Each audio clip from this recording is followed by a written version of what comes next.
Hey everybody. This is like the fourth time I've recorded this because I was starting the promo reads off every single time the exact same way, and it was starting to kind of like drive me nuts. So I tried a few different ones and they're even worse. So we just went back to hey everybody. Anyways, this episode of the podcast is sponsored by Shooter Lube, American-made two-stage cleaning system. I do use this shit on my guns, you guys. I own an AR-15. Obviously, I own a handgun, 9mm handgun, if anybody's curious. And I also own two shotguns, one for me and one for my wife, and I do use Shooter Lube on all my personal products. Here's the point, is if you don't know what this shit is and you've recently bought a gun, you need to clean your shit. Okay, it's easy. It'll get you well acquainted with your weapon, so you understand all the inner workings, and you need to clean that shit. Plus, it's kind of lethargic. I think that's the word, right? When you find like pleasure in doing something. No, it's not lethargic. That's not the word I'm thinking of. Everyone who knows what word I'm thinking of is yelling at me right now. This promo read has gone completely off the rails. Well, fuck it. Anyways, here's the deal. It's a two-stage cleaning system. So there's the military-grade cleaning solvent, and then there's the extreme weapons oil. With the new technology that these guys are rocking out, they get you cleaning your gun better and faster than ever. Well, I don't know about faster, but the solvent's designed to penetrate deep into the metal, cleaning carbon buildup in less time than other leading solvents. And you can feel good knowing that you're cleaning your firearm with a product that passed military testing. These guys set new standards, you guys. Firearm maintenance should not be banished to the garage or outside because of harsh chemicals and smells that other solvents use. No, they shouldn't. You should be able to do whatever the fuck you want. Obviously. Well, Shooter Lube military-grade weapons cleaning solvent is simply the best. It's odorless. There's no water. It fully evaporates. It leaves no residue. No hazardous ingredients per the EPA. There's a high flash point, which means it doesn't start on fire. It's non-corrosive, does not freeze, and obviously it's non-flammable. High flash point, it's basically the same fucking thing. Long story short, extreme weapons oil, guess what, guys? Standard gun lubricants and CLPs, they're outdated and they're a thing of the past. Throw them shits out the window. Shooter Lube extreme weapons oil is different. I promise, it's different. With the new cutting-edge technology, these guys have created a new level of gun lubrication and protection, unlike many other gun oils out there. Those ones, they just sit on the surface, but with the weapons oil from Shooter Lube, it penetrates deep into the pores of the metal, forms a bond on and in the metal that doesn't wipe off, wear off, melt, or evaporate with heavy use. You can feel confident using your weapon to its fullest potential, knowing that it is fully protected from wear and corrosion. It's biodegradable, non-flammable, non-toxic, 100% synthetic, low odor, non-staining, rust and corrosion protection, and it reduces wear and friction, you guys. Plus, here's my favorite thing about it. They do have free shipping on all orders within the United States and 100% money back guarantee. If you're unhappy with your purchase, reach out to them and they will take care of it. And they also have online support. So if you're confused or you don't know anything, they love to help. So awesome people, awesome group of guys. Very happy to be working with them. So go to Shooter Lube and save 10% by using Singer at checkout. Promo code Singer at checkout. ShooterLube.com. Promo code Singer. Save 10% and join the revolution. I got another thing to talk about here. My Patreon. We are relaunching the Patreon. I mean, I've had it going, but we're gonna revamp it a little bit here pretty soon. So stay tuned for content on there. If you guys want to sign up now, feel free. It's greatly appreciated. You can go to patreon.com/JaredSingerLive. Also, make sure that you like and subscribe to this podcast right here, whether you're listening on audio or video, whether it's YouTube or iTunes or Spotify. Make sure you hit download, subscribe, like, all that kind of shit. It helps the channel a ton, you guys. Excited to announce my guest today, Scotty Ball. We all call him Scotty. I've known him for years. Scott Knudson, Scotty Ball. He's been on the podcast before, you guys. If you're curious to know a little bit more about his backstory and stuff like that, and how we met, you can go check out his previous appearance. I can't recall what episode number it is, but nonetheless, let's welcome him to the podcast, my good friend, Scotty Ball. So I quite literally muted the football game and had him be my commentary Yep. And it was amazing. It was great. It was so fucking great. I Watching totally that dude believe lose that. his mind during the highs and then equally lose his mind during the lows. It was fucking fantastic. And we are officially live, brother. Brava. Let me let people know that they can put some comments in chat. And if we get time, we'll try to get to them and talk to people. Scotty Ball. What's up? Thank you for being back, my friend. Happy to be back, man. My pleasure. Very excited to have you here, My dude. pleasure. People, we're not going to go through the blah, blah, blah story because we kind of touched base with that last time. So we'll just jump right into it, man. What have you been up to, dude? Well, working during the day a little bit, getting almost 5 hours a day. I do a couple odd jobs for my local school district. Literally the least interesting way to start a podcast. Yeah, right. Congratulations, exactly. Get it Scotty. out of the way, But as far as cool stuff go, well, I mean, it's COVID yet, like we're not quite out of the woods, so like, just trying to do everything I can to get through it the best I can, as I assume everyone else is. But I mean, as far as cool stuff, have had several band practices with my group Strange Daze, which I'm the lead singer of.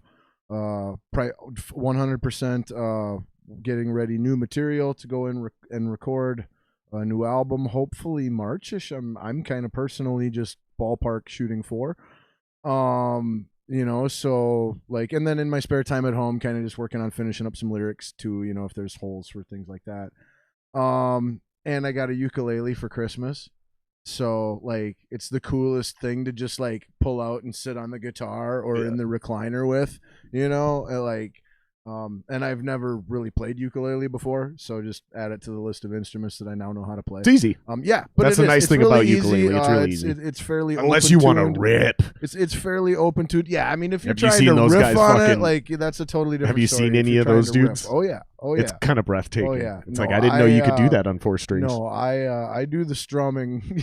Like I just play it traditional uke style mostly, but I mean it's pretty nice. It's got like the electric tuner right built into it on the side of it, and an EQ with an input and stuff. So been messing around with that. That's been fun. Didn't you say you had some news potentially to announce with Strange Daze? Potentially. It's not. I have not got a official confirmation yet. Text someone. See if we can talk about it right now. Right. Text someone. I might do that here in just a little bit. But the gist with a T at the end of that is it sounds like it's about a 90-95% chance for sure going to happen. I just don't have the details or 100% confirmation, but it sounds like one of our songs, our lead single off our last album, is going to be used in some capacity in a commercial to be aired during Super Bowl pregame. That's amazing. Sometime. So yeah, that is amazing. That would be amazing. I'm hoping I don't jinx anything. But I have very little to no reason to believe that, it won't go through, other than just my general skepticism as a person. How fucking cool would that though? How cool would that fucking be though? To be sitting there watching not Vikings pregame, Super Bowl pregame shit, and all of a sudden, boom, your song pops up. Whether it's a backing track for a fucking, what do they call those? Not bumper music. Yep. Between transitions, it doesn't matter. Doesn't matter. It would just be fucking cool, man. Yes, absolutely. I mean, just the exposure on that kind of mass scale is super hard to come by.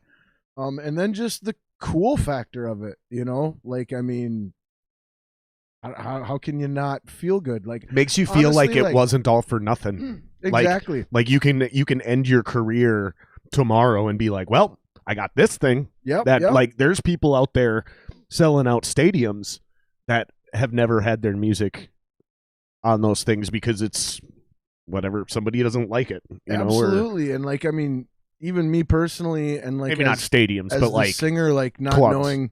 knowing exactly how they intend to use it either. Like, for all I know, it could just be like, a 20-second riff clip, where like my vocals aren't even in it at all as the singer. Or it could be part of a montage. I wouldn't, right. They could like, because they do that all the time. It's like, boom, at the bottom of the song or at the bottom of the screen, it says your band name and the name of the song, and then it's your song being played with a bunch of like fucking warm-up routine shit for players, and like, no matter awesome, what dude. the details are, it would be awesome for the team. Right. Like that I'm a part of. And so I look at it that way, and keep my fingers crossed everything continues to work out with it. Who are you rooting for in the Super Bowl? Rooting for the Chiefs. Can't quite bring myself to root for Brady. But at the same time, like, I'm not going to be upset in any way, shape, or form if the Chiefs don't win, if the Bucks win. Like, I more than anything, I want an entertaining game. I'd love to see him do it just so he can add himself to the list with Peyton Manning of guys who've won the Super Bowl with 2 different teams. Yep, and then again, like, if Brady were to win it, like you said, the historical value just of watching something that's historical. Storyline's already great. I like that. I dig that. So storyline's already great. You've got the actual GOAT versus the preeminent, incumbent GOAT. The passing of the torch matchup from Brady to Mahomes. I don't think I still wanted to see Mahomes versus Rodgers, though, just because of the style similarities.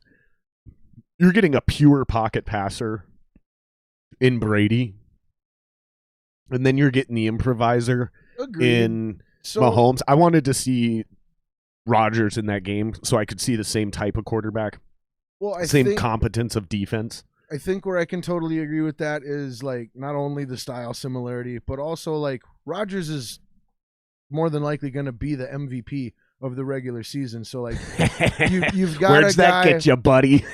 Right. But you've got a guy that was, for the vast majority of the year, playing at the best level that he's ever played at, and he's already considered a Hall of Famer, at least, when his career's over. So, like, seeing him in what, had been his prime for almost all of this year versus Mahomes would have been really nice, I think. Would have been the 2 best QBs being able to go at it. Given that Russell Wilson wasn't able to, get his team that was less than worthy far enough. But I cannot fucking believe that the Seahawks lost to the Rams. That blew my mind. Almost as much as the Browns beating the Steelers. The way the Browns beat the Steelers was more surprising. Agreed. But at the same time, I could also see it coming. Like, I mean, come on, man. They had really fucking eaten shit. And Juju Smith-Schuster made the biggest mistake with that what was it, TikTok or Instagram post or something. It was like, dude, don't give your opponent any more motivation than you. In case anybody doesn't know what we're talking about, quickly explain to them the Juju Smith-Schuster thing. Well, before the game. Didn't he, like, or a week before? Didn't he, like, tweet out something, or it was a video. Yeah, he did some sort of social media post, just completely disrespecting the Browns. Yeah, like they were asking him, well, they've got some pretty good players over there, blah, blah, blah, blah, blah. Do you think this year's going to be different? And he's like, something to the degree of, and I'm paraphrasing, but it was like, well, they've always got a couple good guys over there, but, it's still just a bunch of nameless, faceless guys, organization. It's still franchise. It's still the same loser Browns, Yep. something like that. Yep. Like, nobody knows any of their names. That they always have a couple good guys, but then they lose those good guys, and they're constantly the same team. Blah blah blah blah. I was like, dude, you're fucking stupid. Yeah. Especially with the bum year you've had. You haven't watched him play very much. If you're saying, like, you've only seen him probably the 2 times you played him in the regular season. Then I'm guessing, man, if you're saying stuff like that. But even if that's how you feel, like, say that in the locker room, right, to your teammates. Don't throw that stuff on social media where it can be a log on a fire that actually motivates and brings more out of your opponent than they otherwise would have brought to the table. Like, that's just dumb. What do you think possesses these guys to say that kind of crazy shit? Like, they're in an interview. Somebody's like, so what do you think about them?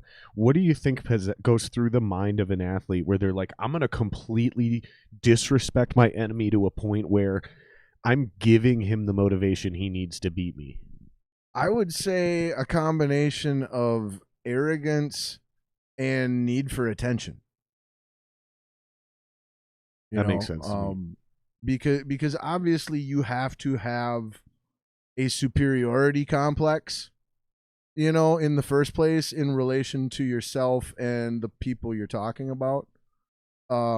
and then there's the posting it on social media aspect of it, which, well, that's an attention thing, like you want to express yourself for the sake of the attention that it garners. Right. So yeah, you need to be arrogant and you need to be needy of some attention. In my opinion, those would be the two simple explanations.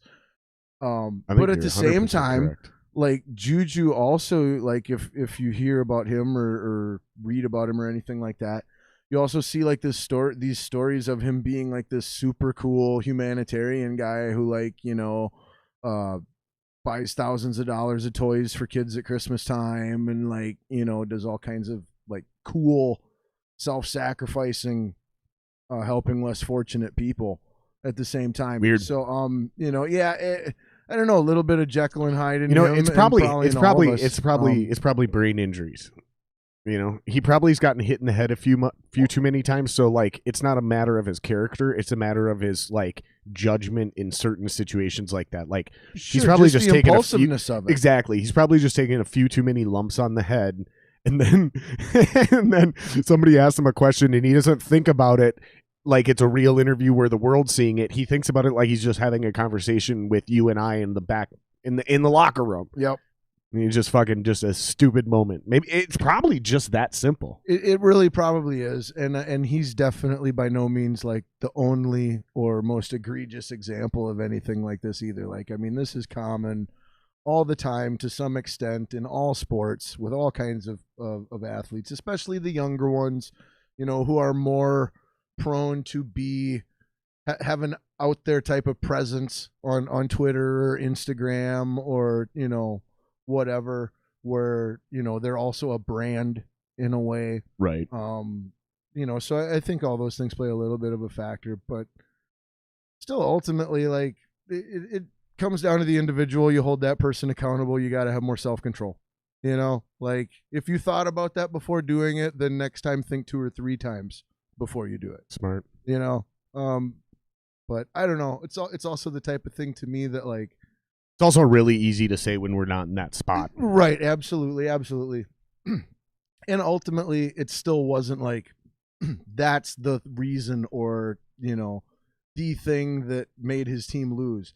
Like, it was a collective failure to outperform the other team by him and the rest of his teammates, So, like, but again, you're always looking for any extra advantage that you can get competitively in any way, shape, or form.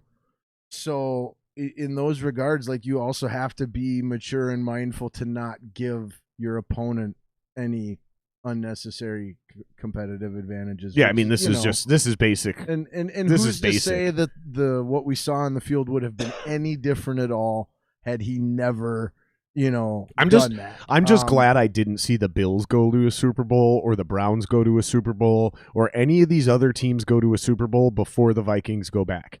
Like, that's my big thing right now is no more Eagles shenanigans. No more of these teams before us. Like, I'm sick of it. Okay. Like, no, that's my new deal. Like, and I just can't seem to get past it because I really like that Bills team.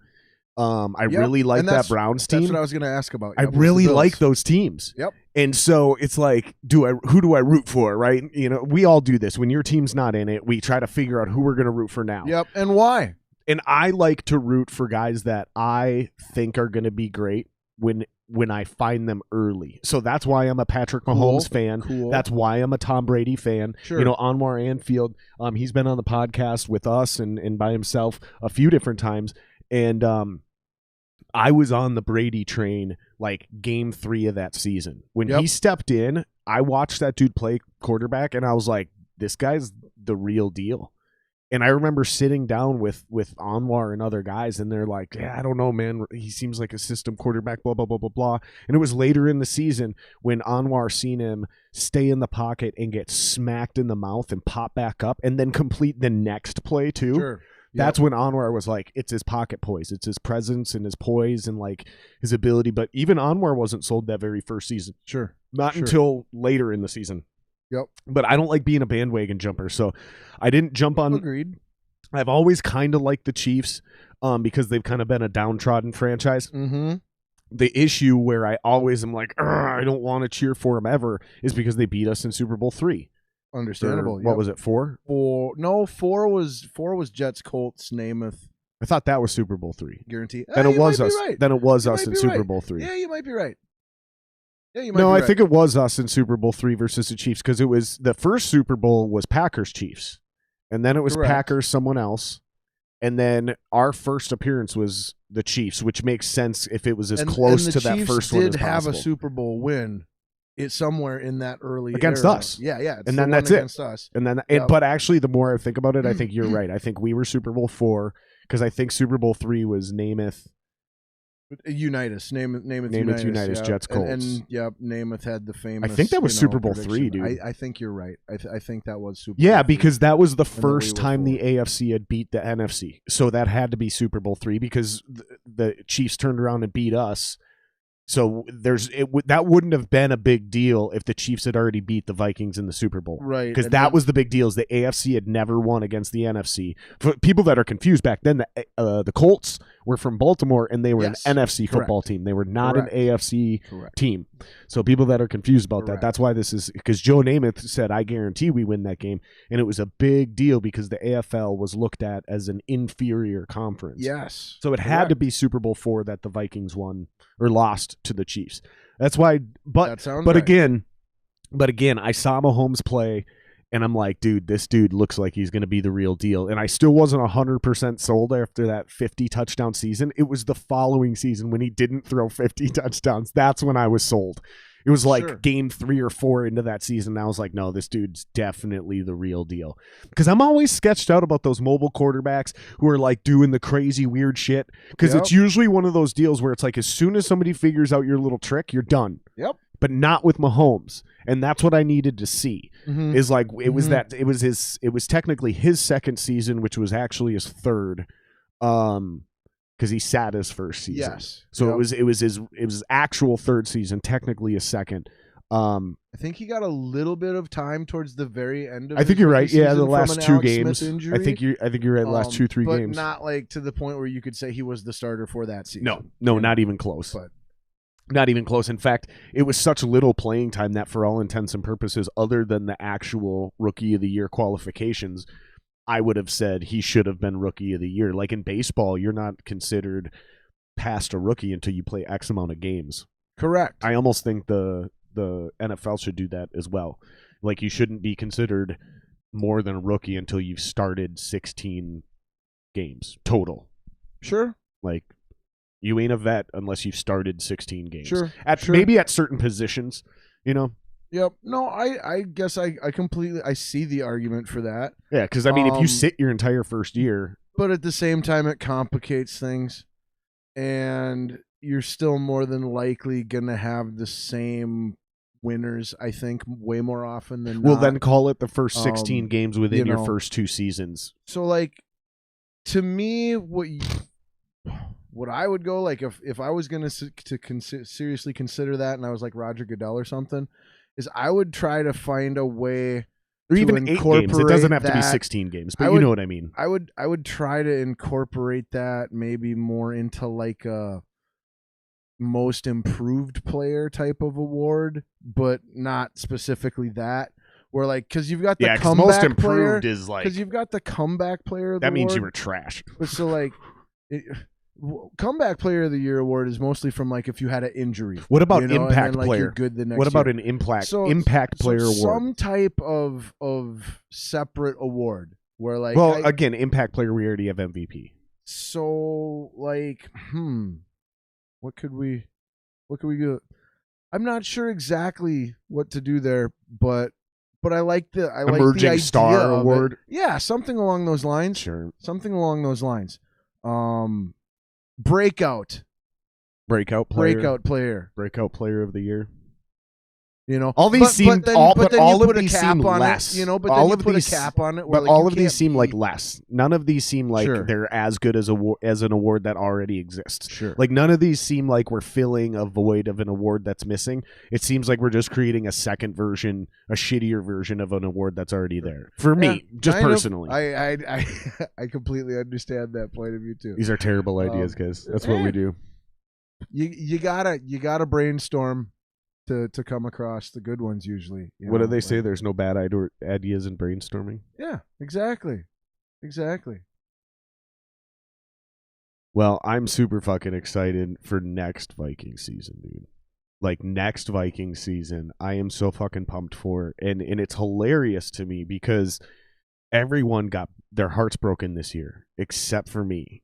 And we don't need to go on and on about the predictions and shit, but like I seen this you coming. Freaking were 100% accurate, like to 100%. Yeah, it was extremely accurate, my prediction of this season. And like honestly, man, like I actually just realized, and I get this is not the greatest take, especially at the beginning of the season, but it was still 100% accurate. I also picked Chiefs Tampa in the Super Bowl. Dang, that's amazing. Like a lot of people did. That's Come amazing. On, a lot of people did. Yes, but like I went back and just checked real quick because I was like, we would call that the chalk. Yeah. Like what does that mean? The chalk? It means it's like the betting favorite. Like the is smart money, safe bet, highest odds. Like that's the chalk. So. Make sure you're staying close to that mic, or pull it back to you. Yep, or no problem. Stay comfortable. I will relocate it to me. There you Absolutely. go. There you go. It's too easy to fall away from it, but as soon as you do, then people are at home trying to turn their shit up and turn it back down, and then I just start getting yelled at. But that's why we need the Patreon subs, you guys. That's why I keep signing sponsors. I'm so excited not only for Viking season but the future of this podcast because we got a bunch of big shit coming up. I've actually talked to you about some of it. Yes, I just am not willing to. I've even started telling people, right?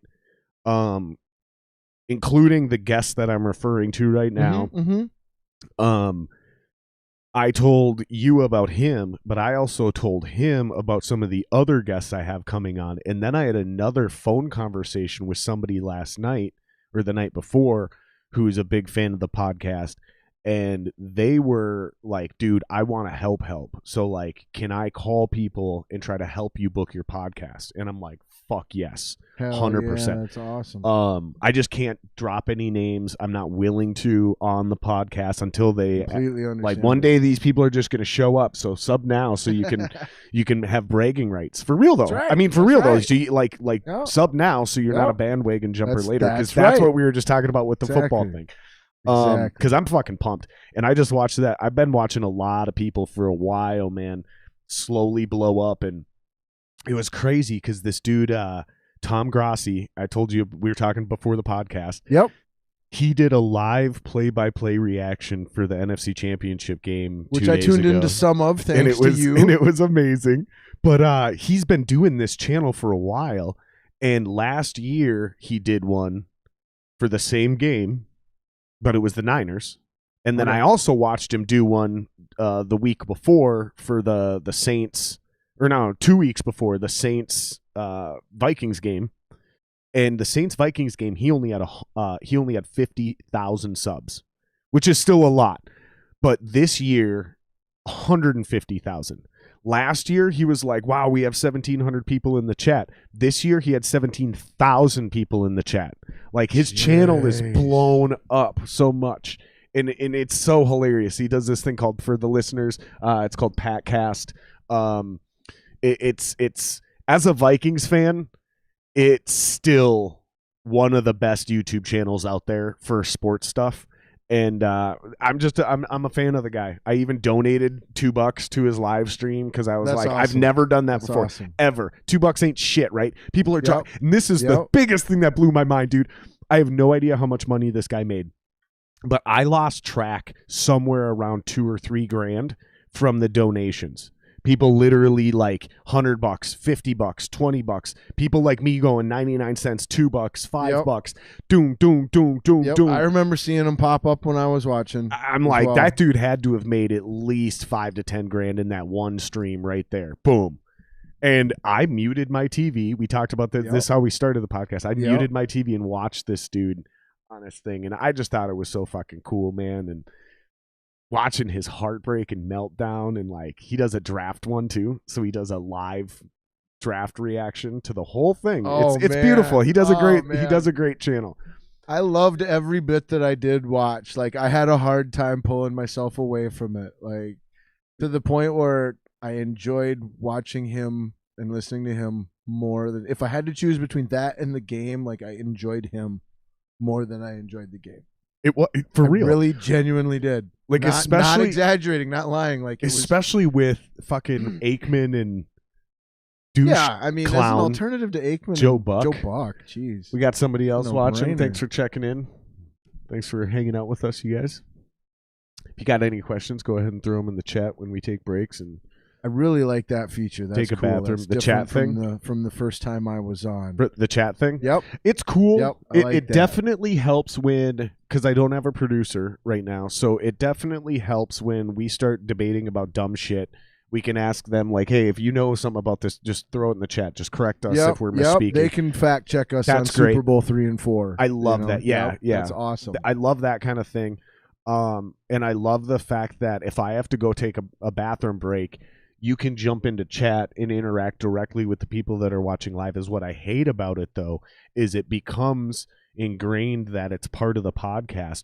So we find ourselves turning Too conscious of it. Yeah, and so we stop being present with our discussion. So I don't know. Understandable. We'll balance it out. We'll figure it out someday. Understandable. I think It's- when the channel gets big, we'll just stop. It as a lead singer, it reminds me of a mirror. We can that get way, away with it right you now. know? It's really easy to get away with it when there's only 10, 20 people in the chat. Sure. We can handle it. But once there's probably 100 people in the chat, I'll let it go. But we're probably not going to jump in there until, like, I won't even open it until one of us has to take a break. It's like, Okay. oh, I got to go take a leak. And then I'll just open chat and you're just going to be like, holy fuck. This is Cool. way too fast. So it'll be a shit show then too. But yeah, dude, I've heard the internet is fairly fast. the chats like, and dude, I watched something. It was like the Joe Rogan live end of the world one, because he doesn't do live anymore except for certain things like that. And the Rogan one was like the last YouTube one he did, and slow chat was turned on. And the chat was still going fast. You couldn't read a single comment. Sure. It was fucking Sure. just fly. It was insane, dude. I felt like I had a fair amount of experience with that earlier in the pandemic, watching Governor Walz stuff on Facebook or whatever, and just like trying to keep up with the comments in the comments feed. Like, Facebook is at least a little like, better dang. about it, because you can scroll back up Mhm. and find that comment, which you can do in the YouTube one. Don't get me wrong, but you can grab it and reply directly to it, and then it Yes. still pops up in the chat later in real time. But it pops up under that once it's done, and it sits in the comment section. Your comment pops up in the right spot. The Mhm. correct Right, spot under right. that person's comment, like Yep. an actual reply. On YouTube, you can't reply to a specific person. The live chat stays on its own thing on the side, even in the replay, and then regular comments go in the bottom. So each platform's got kind of its own strengths and weaknesses when it comes to Sure. that kind of shit.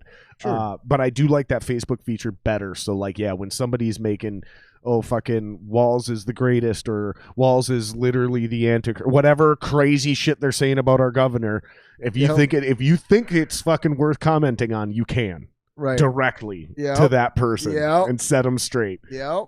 Because sometimes you'll see somebody in there who's just like clearly sweet and innocent, and they just want real information. They're like, I'm super confused. I don't understand what's going on. Can somebody please just send me a fucking link? Because I just heard this, blah, blah, blah. And you just send them a link, and they actually reply like, thank you. Yep. So whatever, neither here nor there. Sure. That's the craziest thing, though, is like sometimes the internet isn't completely 100% toxic. Like, I have changed people's minds on the internet. I have had my mind changed on the internet. I have gone off on somebody on the internet and been like, you fucking morons. And they're like, what are you talking about? Here's a link. Here's a link. Here's a link. And I'm like, I read them and I come back and I'm like, well, looks like I'm the idiot here in this one. It's rare, but it has happened. Yeah, absolutely. I mean, and there's nothing wrong with that. Like, I don't know. I wish more people could just take the accountability, and It's just hard, like, I mean, dude, come on. It's hard to admit you're wrong. It is. No, I know. Especially when you threw down the gauntlet at first. I didn't say that it was easy. I just said that I wish that more people, just made a conscious effort. No, I know. I'm just saying it's hard. It's so hard, absolutely, whether you're hard. being conscious about it or not. It's hard. Like, especially when you've made a fool out of yourself, you feel overwhelmingly compelled to, like, somehow be right. That's human nature. I know. Gets us back to that ego thing that we were talking about What a little is bit earlier. Well, I don't know. We'd have to get more deep into, like, Sigmund Freud type of stuff, or more psychological type of. I mean, Freud's been almost 100% disproven. Like Homer with the Odyssey and the Iliad and stuff like that. But I mean, like, I don't know, just this idea that, like, your awareness, your self-awareness and self-value really walk a delicate balance, or a really tight line between being a negative to you and being a positive. Do you think it could have to do something? Because I wonder if it's part of us being part of a tribe and needing to provide value to that tribe, or we can't be in it and we're left almost like a lone wolf out to fend for ourselves. So we found the need to, like, if we can't provide real value, then I'm wondering where not just lying and deception came from, but, like, I'm wondering where, like, bragging and bullshitting because the point is like, I say something dumb, you bust me straight up, and at some point in time, it's almost like fight or flight. Do you double down and try to convince that person you're still right, or that's like the fight side. That's like the fight side, right? Yep. Or do you immediately admit defeat, show your belly, and show humility? Because some people, I think, when they admit that they're wrong, they feel like they're showing weakness and admitting defeat and showing their belly, the most vulnerable parts of them. I'm wondering if that is tied into the idea that we used to fuck up really bad and be kicked out of the tribe. And once we were kicked out of the tribe, you didn't just go find a new Facebook group. You didn't just go hang out with a new group of dudes. You were fucked. Yep. You couldn't hunt. You couldn't fish because you're old. You're blind. You didn't provide any fucking value, and you were slowing the tribe down, and they moved. I'm wondering if it has to do something with that, and that might be way too far out there. No, I think you're hitting the nail on the head, personally. Because Whitney Cummings, as neurotic as she is, thinks that's where your nervousness of public speaking comes from. The vast majority of people who are nervous speaking in public, it's because the only time most of us ever had to do that is when we were on trial in, like, primal times, and you had to, like, stand in front of your tribe and explain to why you had value to stay in the tribe. Sure. Because you had committed a crime and you were being ostracized or kicked out or whatever. And then, so that as soon as she said that, I went, so then if you're comfortable naturally public speaking, does that mean, like, your ancestors and your DNA were all, like, chiefs and tribal leaders? So you regularly spoke in front of people, so you didn't feel the same pressure that the normal person feels? That's just where my mind immediately went. Like, how do you make one connection without these other two or three? Like, sorry, I'm ranting. No, you've got me. I'm ranting. You've got me thinking about, like, in my perception, in my opinion, there is a general human urge to apologize when they are wrong. There is a guilt and a shame involved in being wrong. For some. For others, they feel anger and they double down. That's what I'm getting at. But almost like a fight or flight. Like some people immediately show their belly and apologize and feel shame and vulnerable and show humility. Right. Well, for me, and then others attack and they double down on that and try to convince you're wrong. Like bill collectors. For me, Trump, those are like the every single lawyer on the planet. Those are like the yin and yang, just the different ways that you react to your guilt or your shame. You know, your feeling of inadequacies, insufficiencies, fears now because of that. And so I think it's always beneficial for the individual and just the collective. Like if we could bring ourselves to this place where when somebody's wrong or incorrect about something, not necessarily to take it easier on them, but when you're that person, to get better at just owning it, not feeling that you need to be embarrassed about it or anything, or that you're in jeopardy of losing relationships or status or anything like that. Like that it's just a natural part of the human condition to be wrong at times and to be incorrect and to make mistakes. And that ultimately, if treated as such, they're almost always growing opportunities and learning opportunities and improvement opportunities. But our primitive fears of rejection and expulsion and exile and all that stuff can really tend to get in the way and make it, an uncomfortable or counterproductive experience as opposed to, just being a learning opportunity. Like and I wonder how much of that actually happened too. That was the other follow-up I had when I heard her make that thing. Because, when I hear somebody say something crazy like that, and don't get me wrong, I did just call Whitney Cummings neurotic. I did. Let's not even pretend I didn't do that. I still have respect for her, though, because she's still extremely intelligent. And most smart, creative, driven people are fucking neurotic. Period. Mm-hmm. But the girl, from what I've heard, that woman, if she decides you could be a star and decides she wants to put any amount of weight behind you, she will immediately launch you. You could be some fucking schmuck stand-up comedian or some struggling actor, and if she hangs out with you and sees something in you, she'll get you in front of all the people. She'll write shit for you, like shows and pilots and See, and to me, and she's done that for a lot of people, so I do have respect for her, and she is pretty fucking smart. So as much as I disrespect her, I just want to throw this out there. I talk shit about a lot of people, but just because I talk shit about anybody doesn't mean I don't have respect for him. Absolutely. In fact, it's usually the opposite. Exactly. Same. I'm the same. Usually, if I don't have respect for you, I just won't even You're acknowledge not worth my time. I'll keep my mouth shut. Yeah, I just won't even acknowledge you. We'll just move on. Yep. Even my old singer, who I used to talk about egregiously on the podcast. You know why I talk so much shit about him openly?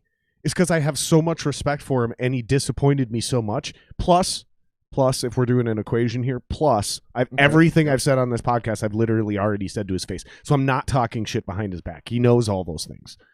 You know what I mean? Makes a big difference. But where I was going with this is I diss her a lot, but I still couldn't dismiss this. As crazy and preposterous as this idea was, I was like, there might be something to this. Kind of a fight or flight instinct when you're talking in front of people, when you get caught in a lie, when you get caught for a crime. But I also wonder, in ancient tribal times, when you were directly connected to all 250 people in your little tribe, did you really have the lack of humanity to leave some motherfucker out in the woods? Unless he's a psychopath, right? If he's eating your children or some shit. Well, I mean, it reminds me of what the topic we're talking about here, and one of the things I love about my friend Jared in general, and as well as coming on this show. Jared who? Jared Singer. Me. You. Oh, you're talking about me? I'm yeah. right here, dude. As well as coming on the show. I'm right here, dude. You get to just dive into deep stuff just out of nowhere, and I'm that type of person. I just like to, That's just where I go, dude. I like that. It's one of the things I've There's always a bunch of too. people who don't want to come on the podcast specifically because of that. I understand. I'm that's not going to drop everybody. names because I'm not calling you out because I don't even take it as an insult. But there's a bunch of people that I have personally asked to come on my podcast, and they've been like, him and Han about it. And then Greg Chilton was like, I'm taking podcast guests. Who's interested? And like a lot of those same people were like, I'm in. And I was like, okay. Like, clearly, I know you don't have a problem with me because we haven't had a chance to have real problems. So clearly it's the format and you don't want to have deep conversations. You just want to shoot the shit and talk about tour parties. Everybody has I'm not offended by that. Everybody has a different level of comfortability with vulnerability. Yep. And that's what we're talking about, you know, right now. Exactly. But so like what we were talking about before I got off on my little side topic, was like it immediately like brings to mind two movies that I enjoy both very much. 300 as well as A Bug's Life, Disney Pixar. In 300 we see that in Sparta culture, and this is accurate at least from what I've read historically, that when children were born they examined them and discarded the weak. You know, if you were deformed or whatever, like that's it, they threw you in a pit or whatever and you rotted. So there was this, you know, even just right out of the gate, there's this at least example of a human culture that recognizes them or identifies themselves as a chain and realizes that a chain is only as strong as its weakest link, and so we need to identify weak links and not allow them in our chain. But my point was like I think that can only happen when you have a larger society where there's a disconnect and a disconnect of humanity. So like, for example, when it's me and you and 248 other people, it's going to be, unless that person's doing something egregious like killing a child, right, or molesting a baby, right, some wild shit. Yes. It's going to be very hard for us to look that person in the eye, somebody we've had regular conversations with, and being like, dude, you're on your own. If you die, too bad. But by the time you're in Spartan society, where there's 1 million people in that city, and a dictatorial fucking military literally runs the government hand in hand with an alleged Senate, right? Because this isn't fucking Athens we're talking about, right? Yep. We're talking about Sparta. It's a warrior society. And you somehow have allowed a general the ability to, I mean, these are psychopathic decisions. So like I said, when I asked the question, unless you're a psychopath, right, and you have the ability to do that, I just find it very hard to believe that if you and I are, because this is before Sparta, this is way earlier than that. This is like everyone is in tribes of basically about a 250 person tribe. It's Dunbar's number, and that's where that number comes from, is that we've found out through sales and networking that every single person, whether you know it or not, every single person on this planet on average knows 250 people. There's some that know 1,000, there's some that only know 50, but it's 250 people. And that means you actually know them. Like, you know their name, you remember their wife's name, you know them. Sure. Even if you don't think you do, you do. A lot of people, I used to manage salespeople, and they're like, I do not know who 250 people, and I'm like, yes, you do. You're just not thinking of it like it. Like, you know this guy and his wife and all 3 of his kids. That's 5 people. Yep. You're thinking of 1. No, you know 5 right there. Yep. 3 of them might be useless to you in this sales networking thing because they're children, but you still know 5 people. And then is what you didn't realize is you also know that guy's brother. You also know his brother-in-law, and you also know his neighbor, because every 3 weeks you go over there and play poker. Like, that's not just one dude, you know, that's like 8 or 9 people. That's my point. And we think that the reason our brains can hold 250, because that's the point, is you can't really maintain relationships at all very well past 250 people, right? Sure. Okay. So they believe that, and we found this number through sales and networking, Like we just through 70 years of this in American business, we were like, man, there's something to this number 250. Like every single sales guy gets to 250 if you push them hard enough. Some guys can scream past that, but those guys have black books. Those guys have fucking Rolodexes and shit. But just your average person is 250. Well, long story short, or long story longer, I should say, other people started diving into this. Like 250 like theory? Yeah, why is it 250? Like it's not even a theory. It's Dunbar's number. Sure, theory would be wrong choice of word, but yeah. Well, I mean, I guess it is a theory because it is a fact technically. For all intents and purposes, it is a fact, right? It is a fact that then it would go from theory to law. So right, and it's not a law. Right, it's just Dunbar's number. But regardless, they think it's because we probably, without like at our max in intimate tribes, was about 250 people. Once you got above 250, you started getting 350, 400. Those tribes ended up breaking off into smaller tribes, or packs. Packs would probably be a better word than tribes. If you think of it more like wolves, Yep. You know, your pack of wolves can only get so big before you overhunt an area. Before you know what I mean? I get and it. So those pack of wolves break, and also for the listeners, those pack of wolves will break off into their own pack. Yep. That's what I'm talking about when I say tribes. So quite literally, possibly even back to like when we were Neanderthals, or even when we both Homo sapiens and Neanderthals, or before then. I don't know, but this is kind of what these people are thinking, and this is kind of where that idea has been going. Yep. And I think there might be something to that.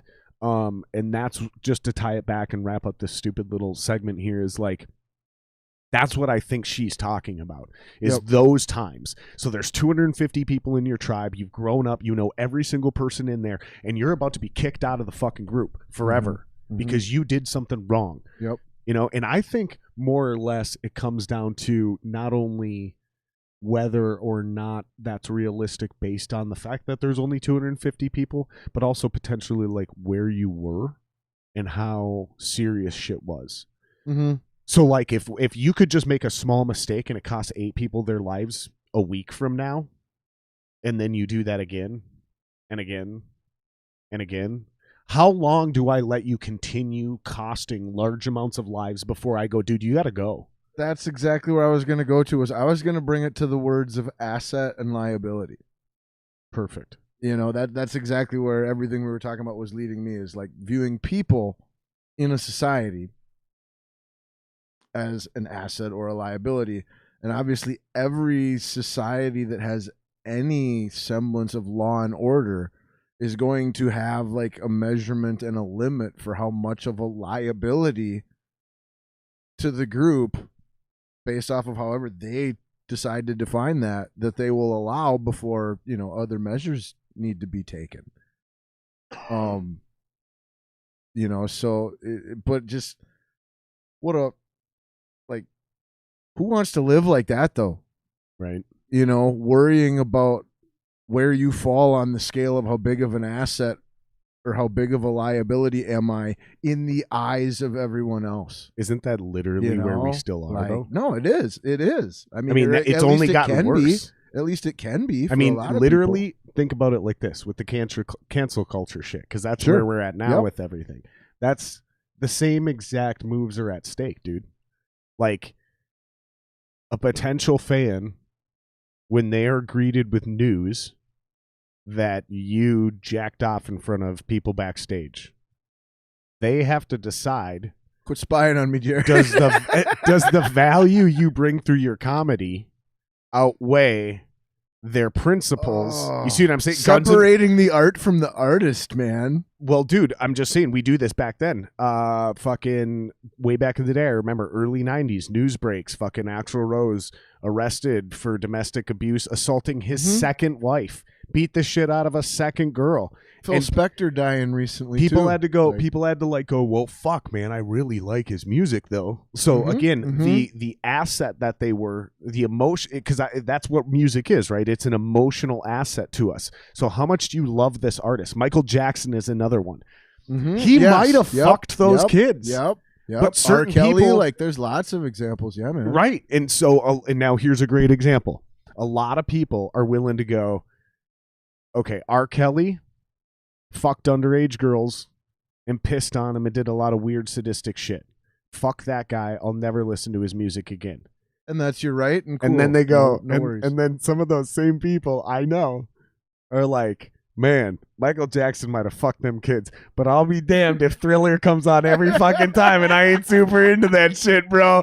Like, I'm not gonna lie, Dirty Diana hits the stage at the strip club, and I'm fucking throwing out throwing out fives instead of ones, bro. Like, oh man, that shit cracks me the fuck up, bro. That's right, man. That's why, like, for me, I have. Where are you an asset versus a liability? I have a no exceptions scale. Personal rule with that, where the art and the artist are always 100% separate, and the only way that I can conflict those two, or be in a situation where those two ideologies conflict, is if I am paying money for something. Sure. So that do you goes go to that person? So do you go to a Guns N' Roses concert? In this hypothetical. For example. In this hypothetical example. In this hypothetical, if I am a huge fan of Guns N' Roses music, but I despise Axl Rose as a person, I am probably not going to go to their concert. Gotcha. Because that puts money directly in his pocket, and like that's why I don't have any Patreon artist, subscribers. Not the art. That's why I don't have any Patreon subscribers. Figured that part out. All right, clip that. Oh man. Clipped. But I love the topic because, like, I feel like everybody has examples of this within their own life, and their own different take on it. And there's no wrong take on it. But I mean, just for me, it's easy to be biased a little bit too as an artist. But just like, if I hate, like, Van Gogh could have literally done anything as a person in his lifetime. Van Gogh? Yes, or Van Gogh to the normal American. Is it properly Goff? Yeah, I'm pretty dang sure. Yeah. So anyway, different example. Picasso. He said yeah, like that because of the way I'm looking at him for the listeners that can't see my facial expressions. I don't want to. There was a silence there, and then he went. There was a silence though. I love it though because there was a silence, and then he went, yeah. But like, I've watched enough movies and documentaries on the guy where, like, I feel like that's the right way. Interesting. And we just I Americanize it into Van Gogh. I never knew that. I'm not mocking you. My wife's a legit painting artist. She's like a real artist, like painter, fucking can draw. She's fucking amazing. And I'll have to ask her about that one because there's all kinds of shit like most people don't know because we don't care. It's not music. Like we don't. The average American doesn't give a fuck about painting. Right. So I guess, to complete my thought, I probably should just keep it in the same analogy. Where, okay, so in this same hypothetical though, as a big Guns N' Roses fan who hates Axl Rose, every time I hear a Guns N' Roses song that I'm not paying Axl Rose for, or Axl Rose, would get paid regardless of whether I heard it or not for, I'm still going to enjoy that. Every bit, right? As much. Every time "Sweet Child of Mine" kicks on, because it's its own life. The art, the piece of art, is its own life, separate from its creator. Right. So like, I shouldn't hold grievances I have against its creator towards the art. So again, as long as Mr. Brownstone every time. Yes. So as long as I'm not contradicting myself and like, well, but I'm also gonna put money in his pocket, because then like that's a little hypocritical, So it's like, okay, I guess I don't have. Man, I want to listen to some Guns N' Roses now. Which again, you can choose to do, but then just realize. Yes, I can, because guess what? It's my fucking podcast, Scott. But then a person should just realize that if they do choose to go to that concert, and if they're the person in the hypothetical and they choose to go to the concert, that just means that in reality, whatever that person did that they don't like, they have a little bit less of a problem with than they'd like to admit publicly. And that's fine. Check this shit That's out, totally bro. fine. I learned how to do this. They will not hear this. This will be just for us. I learned. Ooh. That was a weird burp. God, you ever get one of those slow ones that comes up? Well, I was just going to say the slow pick scrape on the intro of Mr. Brownstone. Like, you got me thinking about this song now. Oh, God, I love That's one of my Guns N' favorite Roses. GNR tunes. Like, I mean... Yeah, sorry, guys. You won't be able to hear all this. All hypotheticals aside, I do genuinely like a lot of Guns N' Roses music. Oh, God, they're so good, like, dude. I mean... One of the best. And Where did I Axl's put my talented as iTunes? fuck. You know, like the guy or not, you can't deny his talent He's so good as a dude. musician. Oh, there it is. Both as a singer, a piano player, a songwriter. You like him or not, you can't deny the guy's talent, in my opinion. How could you? I guess, well, you could be one of those people who like goes and searches the worst live performances he's ever had and then just use that little bit. You got that? Yep, I do. You know, and anybody can go out and find anything to support their argument. That's a big thing in our society today that a lot of people have a hard time with. Dude, that's so good. Ah, man. And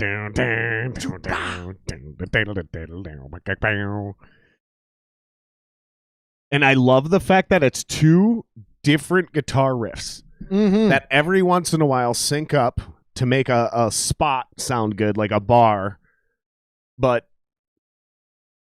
they're not playing the same thing. No, Guns N' Roses' utilization of the two guitar player format in rock music reminds me a lot of Aerosmith's utilization of the same like they really have two guitar players where yes, you've got two real guitar players doing usually two completely individually separate things. That isn't that how it always used to together. be? And then like Metallica came around. One and, like, guy tends to both guys sync up. One guy tends to do more of the leads, but quite often the other guy, like if there's a riff, you know, that's a big hook part in the verse, the other guy's usually doing that part, not the solo player, you know.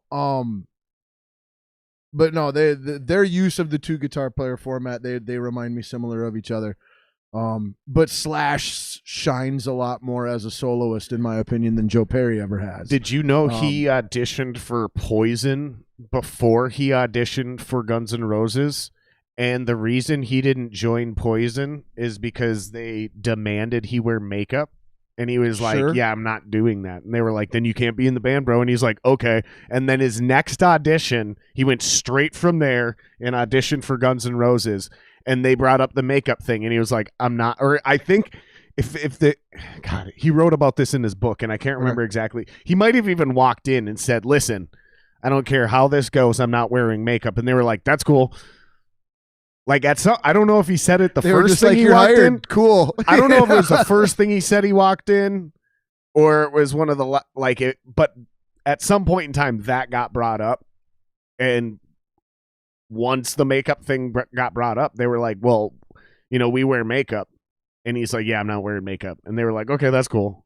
Yep. And so he was like, okay, I'm in this band then. I completely believe every bit of that, especially knowing that like both bands were LA-based bands, and then knowing that they were there around the same time, and what was popular or, you know, common, would even say at the time. Like, it was pretty standard for any rock band of that time period to be wearing makeup on stage. Like, that wasn't just like some rare Kiss type of thing, you know, where it was just like this one group has this one little identity makeup thing. For the listeners that don't know, we're not talking about Kiss shit. We're talking about glam rock makeup. We're talking about the height of the fucking glam, like early 80s fucking androgynous We're talking shit. Motley Crue and Rat and Cinderella and like I don't even know if Snake. I don't even know if all those bands were around yet. Those were all probably just trend of the time byproducts. Because, dude, here's another thing people don't know. Poison and Motley Crue were fairly ground floor for the or fair. I shouldn't even necessarily say ground floor, but significant driving force. Let me ask you this: in that whole era, yeah. Let me ask you this: Yep. What year did this album come out? 89, 87. Okay, that is technically correct. However, did you know those were my two guesses? I wasn't sure which one of the two it was. I knew it was. It is one technically of the 87, ones. but did you know that is actually a re-release of that album? I did not know that. Yeah, and I can't remember Sweet. what year this album actually came out in. There was an initial release of this album, and it completely bombed, and no one was interested in it. And it literally could have been as early as 1983. But it could have been as late as 1985, and the album bombed.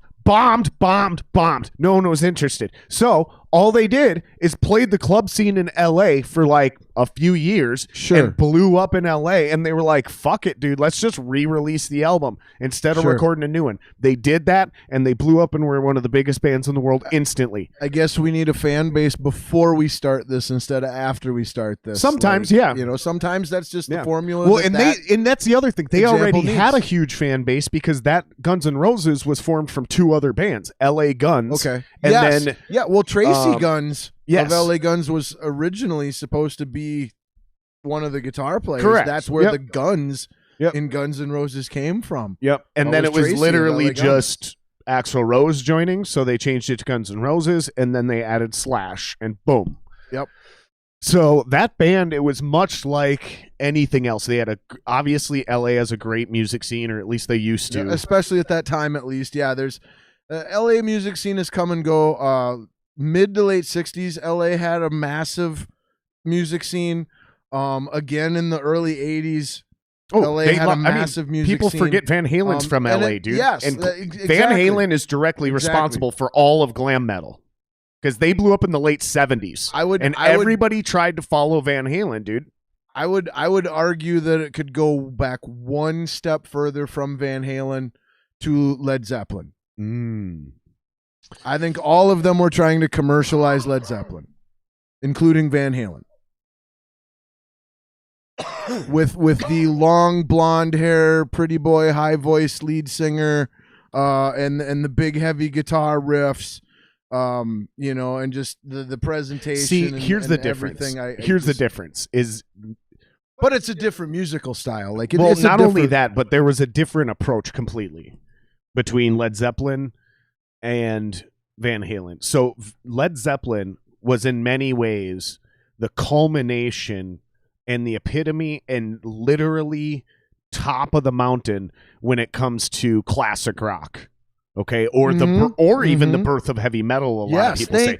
Now, I don't give them credit for heavy metal because if you really want to talk about the birth of heavy metal, fuck Led Zeppelin. You got to go straight to Black Sabbath. See, that's where I was going to go. You go to Sabbath. Sabbath. So to me, Led Zeppelin isn't the birth of anything. Helped. I don't think they're the birth of anything. They think they are the ultimate culmination of an entire 10 to 20 year genre that is now referred to as classic rock, and it was vocal-driven music. Van Halen maybe even was inspired by those bands, sure, but when they came on the scene, David Lee Roth was not into any of that shit. David Lee Roth is into like 50s music, 50s music, Motown, his own dude, bebop, like Temptations, that kind of shit. That's what David Lee Roth was into. Skinny, pretty boy blonde without a freaking shirt and the super tight pants, but it was super high notes. But dude, it was Eddie Van Halen's guitar playing, dude.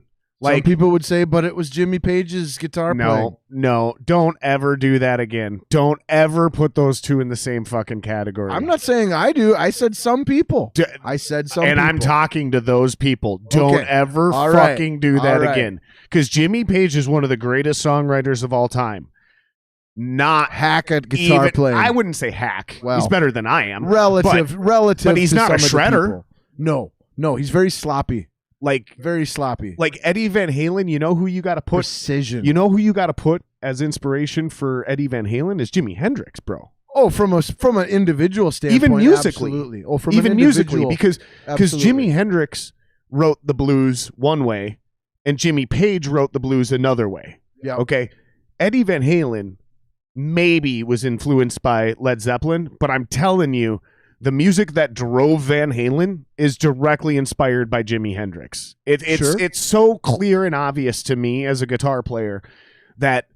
So if you're going to give anybody to the birth, but I'm talking mostly about as a group, as a they are team, the birth of glam metal. Van Halen, it's Van Halen, not dude. As Eddie. It's Van Halen. Van Halen specifically is Eddie Van Halen and Alex. Yeah, but nobody in that glam metal 80s tried to beat Alex. They all went with that 4/4 program drum shit.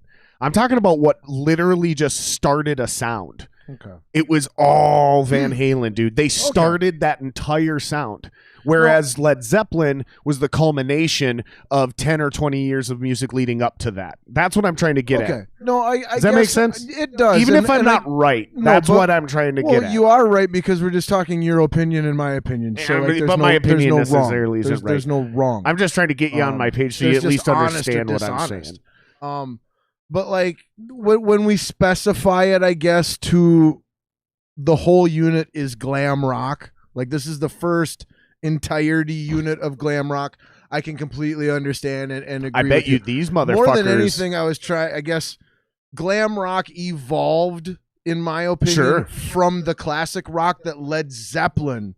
And I bet you this band Guns N' Roses made a template out of. And I bet you this band Guns N' Roses was more influenced by Led Zeppelin than Van Halen.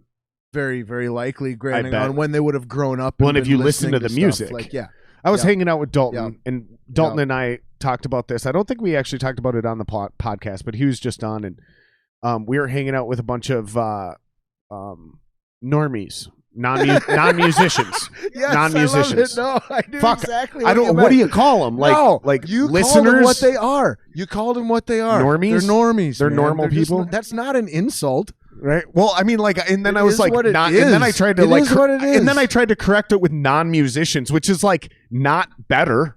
People need to stop giving their own negative connotations to words that don't have negative connotations. Well, and I couldn't think of it for a second. I literally couldn't think of it for a second. Like, what do you call like a music listener, but not a musician? That's what I meant to say. Like a normal person. As from one musician to another musician, that's a normie. And these guys, their mind was blown because there was like 3 of us that were musicians, and 2 of us, not me. 2 of us musicians really knew about theory. So they were even confusing me. Sure. So I could kind of feel the other 3 people at the table tuning out. So I was trying to kind of bridge the gap between the common man, what I understood, and what they were talking about. Yep. So every time they would start going off the deep end, I would try to dumb it down and make it something everyone could So basically this band, again, Guns N' Roses, got brought up. And the normal people, the music listeners, but non-musicians, they were blown away when I was like, I mean, most people don't even know this, but because blues music got brought up. And I was like, Guns N' Roses is literally just straight up blues music. It's blues.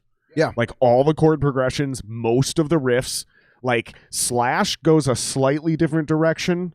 There's a few chords in there that technically aren't blues chords, but they're all still part of the, like it's all blues. Yep. And they were like, really? It doesn't sound like blues. It's like, right. I know. And believe it or not, but it's all based on the pentatonic scale, which is Japanese folk music. I was just going to say, if you're a musician though, you understand that like that specific example of a genre is really defined by scales and chord progression. Right. That's what makes it blues or what makes it not blues.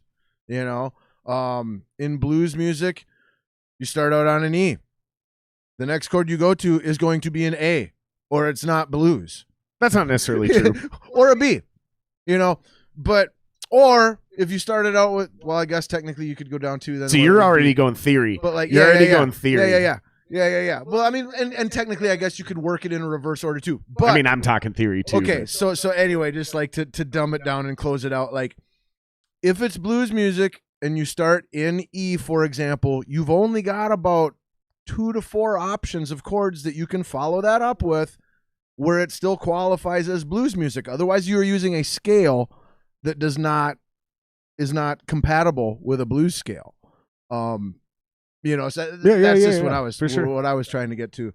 Because like anytime I'm learning a blues song on guitar, like, okay, well, this one starts in the key of G, almost 99% guaranteed the next chord I'm going to is a C, because that's the full entire drop below a G. See, I don't even think about it like that. Same with like an A and an E. That's all. See, all that is way above my head. And then there's always like a full drop, and then there's a 1 step. So like you would always go from like See, for me, that's always it. go from the C to the D or the A to the B. See, for me, it's always some combination of whole step, half step. Like for me, there's always this simple or whole step, half step. It's one of those two.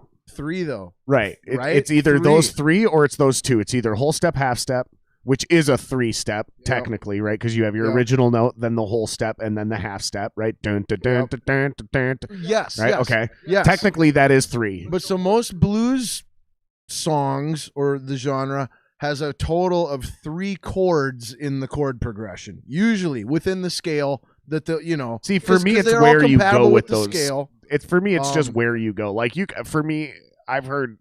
I mean, there's plenty of 4-chord blues out there. Yes, I'm not trying to say that you can't have blues with more than 3 chords, but like sounds like you are. Sounds like you are. No, sounds like you're trying to pigeonhole everyone who plays no, blues. I'm simply trying to say that sounds like you're being a blues purist. The most classic or pure form of blues comes from a 3-chord progression. That's exactly what but not that's all exactly blues, what an elitist would say. Look who's in the pocket of big blues. I stole that joke from John Wheeler. I can't even take credit for that one. Yeah, that's all right. I'm gonna grab a beer. Your you want work. Citing your work, your high school professors are going to be extremely proud of you. All that work on your research papers your junior and senior year came into play there. Hey, are we still on? We still on over here? Cool. Well, whether or not, I gotta get a quick brag in as a parent. Really? Yeah, really. Well, my oldest, I only have 2 kids. My oldest is a senior. Better be a good brag. My oldest is a senior. I have 2 kids. Better not be like it. Better not be like they passed and no, and they graduated like they passed their high school. We've finally ended the college search part of the whole college experience. Picked a college. We got accepted to a college. We have been accepted and admitted. Where? My son will be going to DePaul University in Chicago. That's a pretty good school, ain't it? Yeah, it's for a really what? good school for filmmaking. Oh no shit. Yep. Oh fuck. Yep, hey, and he gets to study on the set of Chicago Fire. What's his first name? And Sander with an S. His first name's Sander? Yep. Sander Ball. Hey bud. You can intern for me here. Help me make a trailer and clips. Yeah, no, I told him, I'm like, I expect like a music video for the band to be a school project someday. But no, just as a parent of any senior looking to go to any kind of college, just like that whole process is kind of like this big, long, crazy fucking thing. You just don't want to be his first project. You want him to get a few out of the way. It's just like I said, as a parent, first time in this position, it's just a relief to have all that part of it done. Where now everything can just be moved forward, and we're not frickin' trying to schedule visits or researching websites or applying for different scholarships. Just like it's a huge frickin' issue, man. It is funny a big thing. because anybody who's confused why it's so important you're talking about this right now on a podcast that's usually about music or football.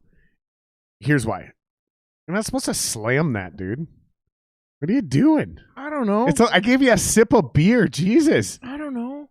It's like I give somebody I don't know what I'm doing. I give somebody a little tipper of whiskey and it's a sipper and they just I misinterpreted the gesture. My bad. My bad. So was it good? It was delicious. Jesus amazing, Christ. Like, I'm very impressed. I'm very, very impressed. That was obnoxious. Dude. Why are you so afraid to sip a beer on I completely misinterpreted the gesture. Why are you so afraid to sip a beer on screen? Let's not get into that. Let's not get into that. All right. I just don't understand that. I mean, I understand, if somebody were, and I'm not implying you're doing this because you're not, but if somebody were, doing cocaine, that they wouldn't want to do that on the internet. But I'm not necessarily not doing that either.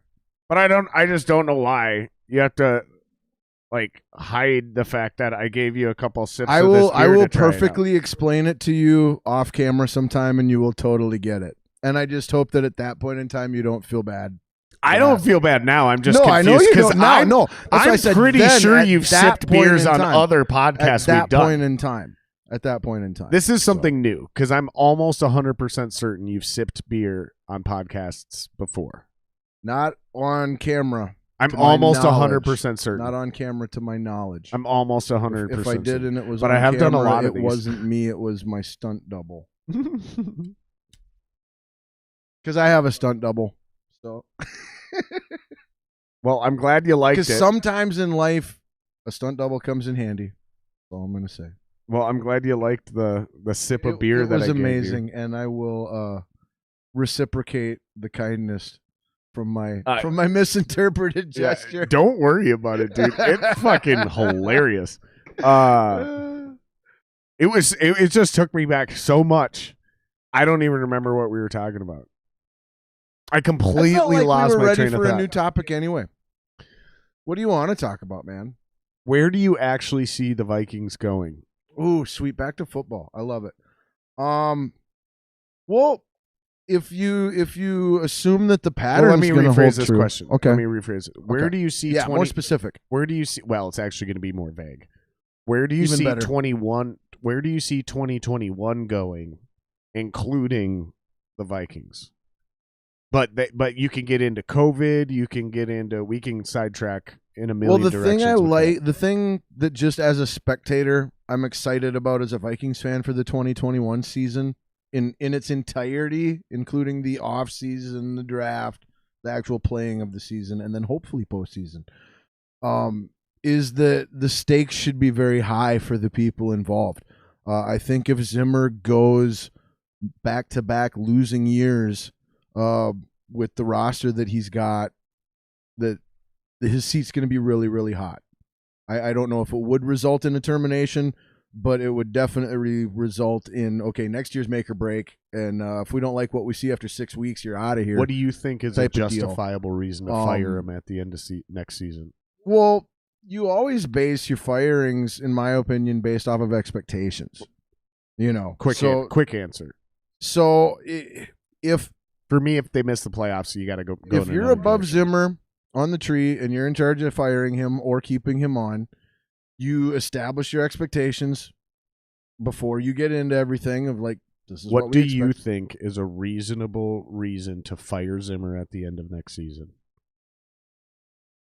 Not how failure to meet franchise's expectations. Okay, no, not if you're his boss.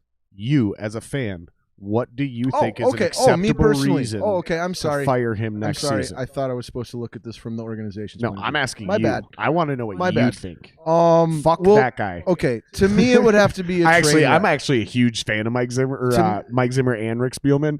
You not so much. I'm more interested in what you think. I'm middle ground on both of them, but I tend to lean more into the negative side of the middle ground. But I am middle ground on both of them. For me personally, if next year were to be a train wreck where we're like a 6-win team or less, if we're not at least around 500, 7-9, 8-8, so you're the GM of the Vikings. That to me would signify a regression. So you're this GM of the Vikings. You're not Rick Spielman. You're you. Okay. You're GM of the Vikings. Yes, I am me. Yes, I am me. If he finishes with less wins next season than he did this season, he's gone. For me, it's if he misses the playoffs again. I would feel that's fair. I would feel that is more than fair. Okay. I'm not saying that's my only establishment, but like that's the ground floor that we're starting these talks at. Is like, hey, if the team gets worse, for me, he's got to make the playoffs. No doubt about it. For me, he's got to make the playoffs. If he goes 11-5 and misses the playoffs, he's still done. If you give me a 10-6 record, but somehow with all the other teams' records, you end up losing out on the tiebreaker and don't make the playoffs, I'm not necessarily going to fire you if I'm the GM. I still got to move on. I still got to move on and hope a guy like Eric Bieniemy's out there. But I'm also not saying I won't. Like here, I'll give you this: you lose more games next year than last year, you're automatically fired. You make the playoffs, you're automatically safe. Anywhere in between there, we will re-examine at that point in time. Yeah, when I can see who else is available, if there's potential upgrades on the market. I agree with that. I think are better than you. I think mine's a little. You make the playoffs, you buy yourself one more year. You miss the playoffs, you're out. If you make it to the NFC Championship game or Super Bowl, I'll even extend you for 2 or 3 I more was years. just going to say, win 2 games in the same playoff season or in the same postseason, and I will give you an extension. And honestly, I'm almost more on the board of like NFC Championship game or bust. Like, if you don't get to the championship game, in fact, that's not even enough for me anymore because you already been there fucking once. You know what I mean? Yep. Like in less than 5 years, I think it's been 4 years. Yeah, and maybe that's too much because you could say, well, LaFleur just went 2 years in a row. Should he be fired? And like for a lot of people would say, yeah. Like a lot of people would make that argument. Like, yeah, fire him. I'm not saying he should. But my point is he also just took over that team. If that's what you did your first 2 years, then no, you don't fire that guy. That's success. You know what I mean? Right. Like Zimmer is make the playoffs, miss the playoffs, make the playoffs, miss the playoffs. Yep. And the thing I do like about Zimmer is he made the playoffs and lost in the first round. And then we went back to the playoffs and we went to the NFC Championship game. Mm-hmm. And then we missed the playoffs and we went back to the playoffs and we did win a game. Yep. And then we lost to the eventual NFC champs. So it's like hard to complain about that. Mm-hmm. Like they were the best team in the conference, right? Agreed. Okay. So then. And a very similarly built team, in my opinion, too. That Niners team that lost in the Super Bowl last year to the Vikings. And we can look at, we don't have to go into details if anybody's really interested in how we broke this down. We did 3 football frenzy episodes. You can go back and look into how we broke this down, but hidden gems, by the way. But we weren't surprised at 7 and 9. Like we weren't. None of us were. Like you guys actually. I only picked the Vikings to win that first game because like when you're doing a show like that, not everyone can agree. It's just not entertaining. So I was like, well, fuck. You both picked the Packers to win that first game. You guys picked winner after winner. You guys were so fucking accurate on the thing. I ended up nailing it on the overall record. And then, so we saw this coming for this year. So I was never disappointed like Spielman and Zimmer got to go. Like I was actually more impressed with this coaching staff this year and what they were able to accomplish with all of those rookies, with all of those missing pieces, with a brand new, not only a brand new defensive coordinator, but trying to split that into 2 people. Mm-hmm. You're shifting from Kevin Stefanski in the ear of Kirk Cousins to an older guy in Gary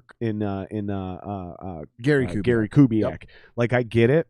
There's still consistency there, but there was also a lot of change. You've seen that struggle at the beginning of the year. And then, man, that run they went on, I wasn't surprised. I actually predicted that run. Because you understand how to look at a schedule. Well, and actually, Anwar asked me, he goes, where do the wins come from? We were 1-5. And I said, I don't know. I'm not telling you this game and this game and this game. I'm just telling you they're going to figure out a way to do this. And like they're going to get to 6-6 or even 7-6. And then just when you think they're going to break your fucking heart. Then they're going to lose to the Bears. And it all happened. And I'm not saying this to brag. I'm saying this because that's why not only are we not disappointed, but that's why I am actually extremely excited because I believed in Mike Zimmer to be a great coach and not tank and not just say fuck it. And I believe in the character of the guys that Rick Spielman has drafted. And what is it? I believe we drafted 15 guys. Yes, that is correct. An NFL record. And I believe we ended the season with 14 of those guys on the roster. I think we cut one guy. Sounds about right because I feel like we cut one guy. Said, and then I think the other 4 were practice squad call-ups. Yep. And some of them are still on practice squad. Like, yep. I think Medalist might even have been one of those guys, the safety from Michigan. I think he might have originally been on the practice squad and then got called up as the year got on. I'm excited for those guys in their second year. I'm excited for the potential of Clint Kubiak, Gary Kubiak's son, stepping up for the first time and becoming. So there's some change, but there's also consistency. I'm hoping Mike Zimmer picks one defensive coordinator this year because I believe it's something comparable to the old college football attitude. When you have 2 starting quarterbacks, you don't have any starting quarterbacks. Yep. You need one guy. Agree. You need one guy. And we didn't really break this down on any podcasts, but this is really important to me because no one's talking about this on any podcasts, on any sports shows. Typical. Mike Zimmer has two people being his defensive coordinator. Now, yes, the reason Andre Patterson and his son. Correct.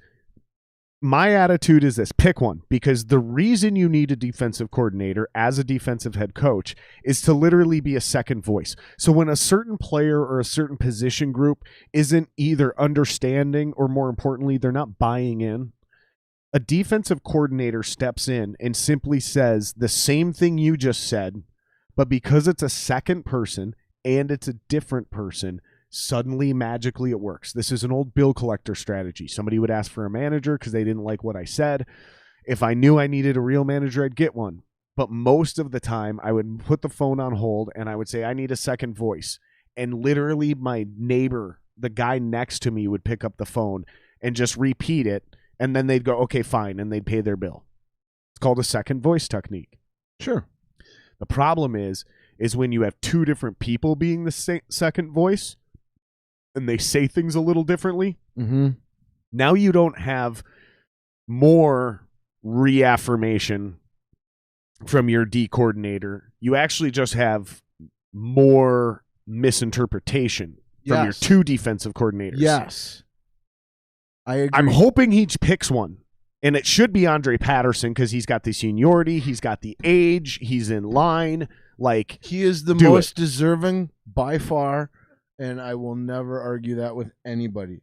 When I was during the 2 to 3 year period where I was fortunate enough, and it'd go a long way against nepotism, for Vikings Digital Diaries, I got to interview Andre Patterson, who was at the time Vikings defensive line coach, and he had never been a defensive coordinator in any capacity in his career.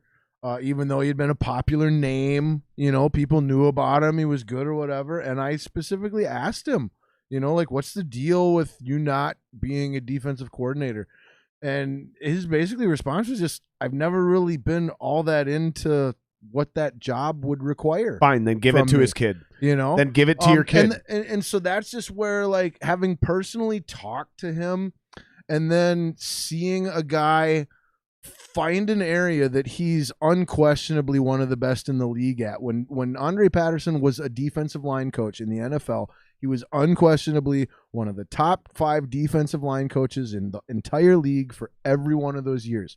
So when you've got a guy like that really doesn't aspire to have more on his plate naturally, who's already great at what he's doing, let's not mess with it. Let's just let him continue to be one of the best D-line coaches in football and have somebody else take on the coordinator responsibility. Fine, then give it to your kid then. Right. Then give it to Adam. Right. Just make a decision and go with it. Like, I don't like the idea that there's two guys. I don't either. And I would and Patterson is the more deserving and more because worthy again, guy. Think about it this way. Not only from the first angle I just pitched, I just realized the second one.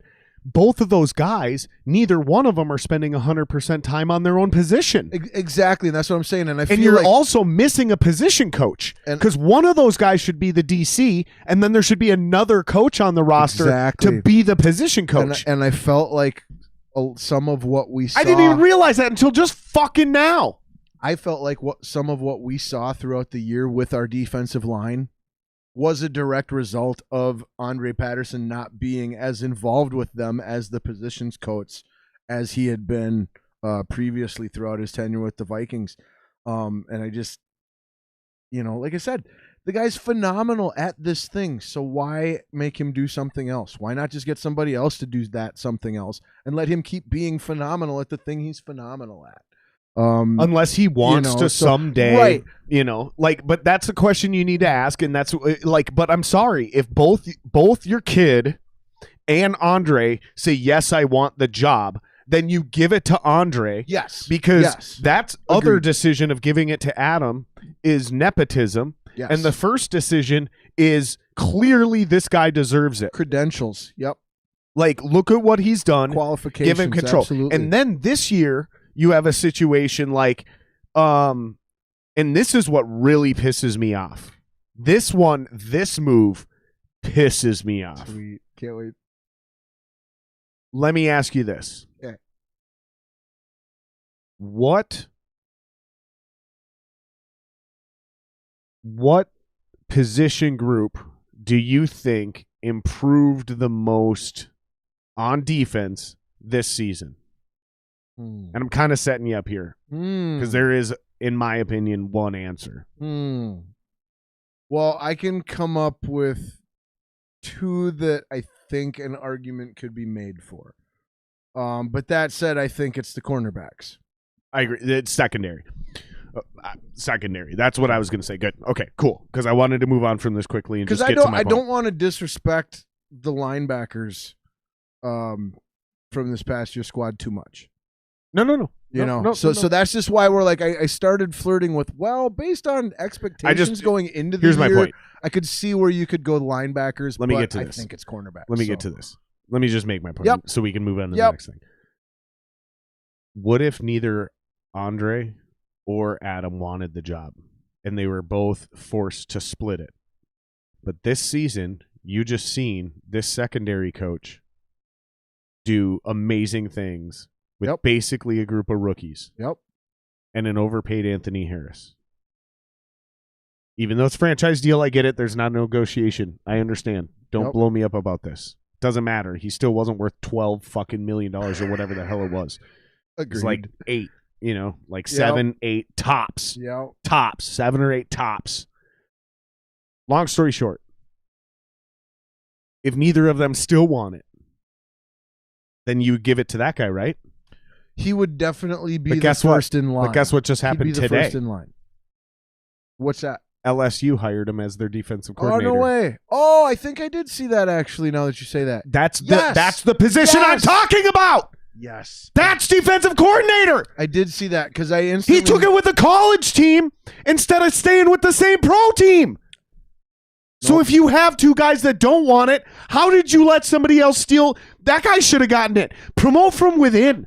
Tony Dungy, Mike Tomlin, Kevin Stefanski. But here's my point. All kinds of examples. But none of those are my problem because those guys all moved on to get bigger jobs. Okay? Here's what I'm getting at. The lateral movement? Is if you are... Because even this guy left for a bigger job. But he left for a job that we don't really have filled is my point. Sure. So clearly, and this is really Anwar's point. So I'm gonna give props to Anwar and Field. I'm just kind of really taking his point and running with it. Anwar talked about one of the major issues that's plagued our team,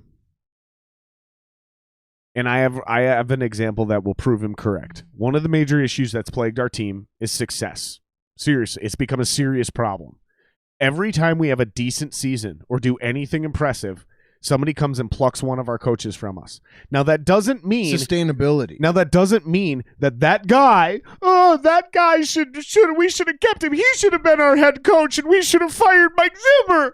Oh, we let Kevin Stefanski go. You're not going to fire your head coach to keep your OC and give him... No, fuck off. Bad example. Like, literally, same thing with Tony Dungy, though. The reason he became successful, the reason Kevin Stefanski became successful, the reason Pat Shurmur got another shot at head coach, the reason all of these guys move on is because Mike Zimmer has the ability to find great coaches, bring them in, and make them look elite, and they move on to bigger and better things.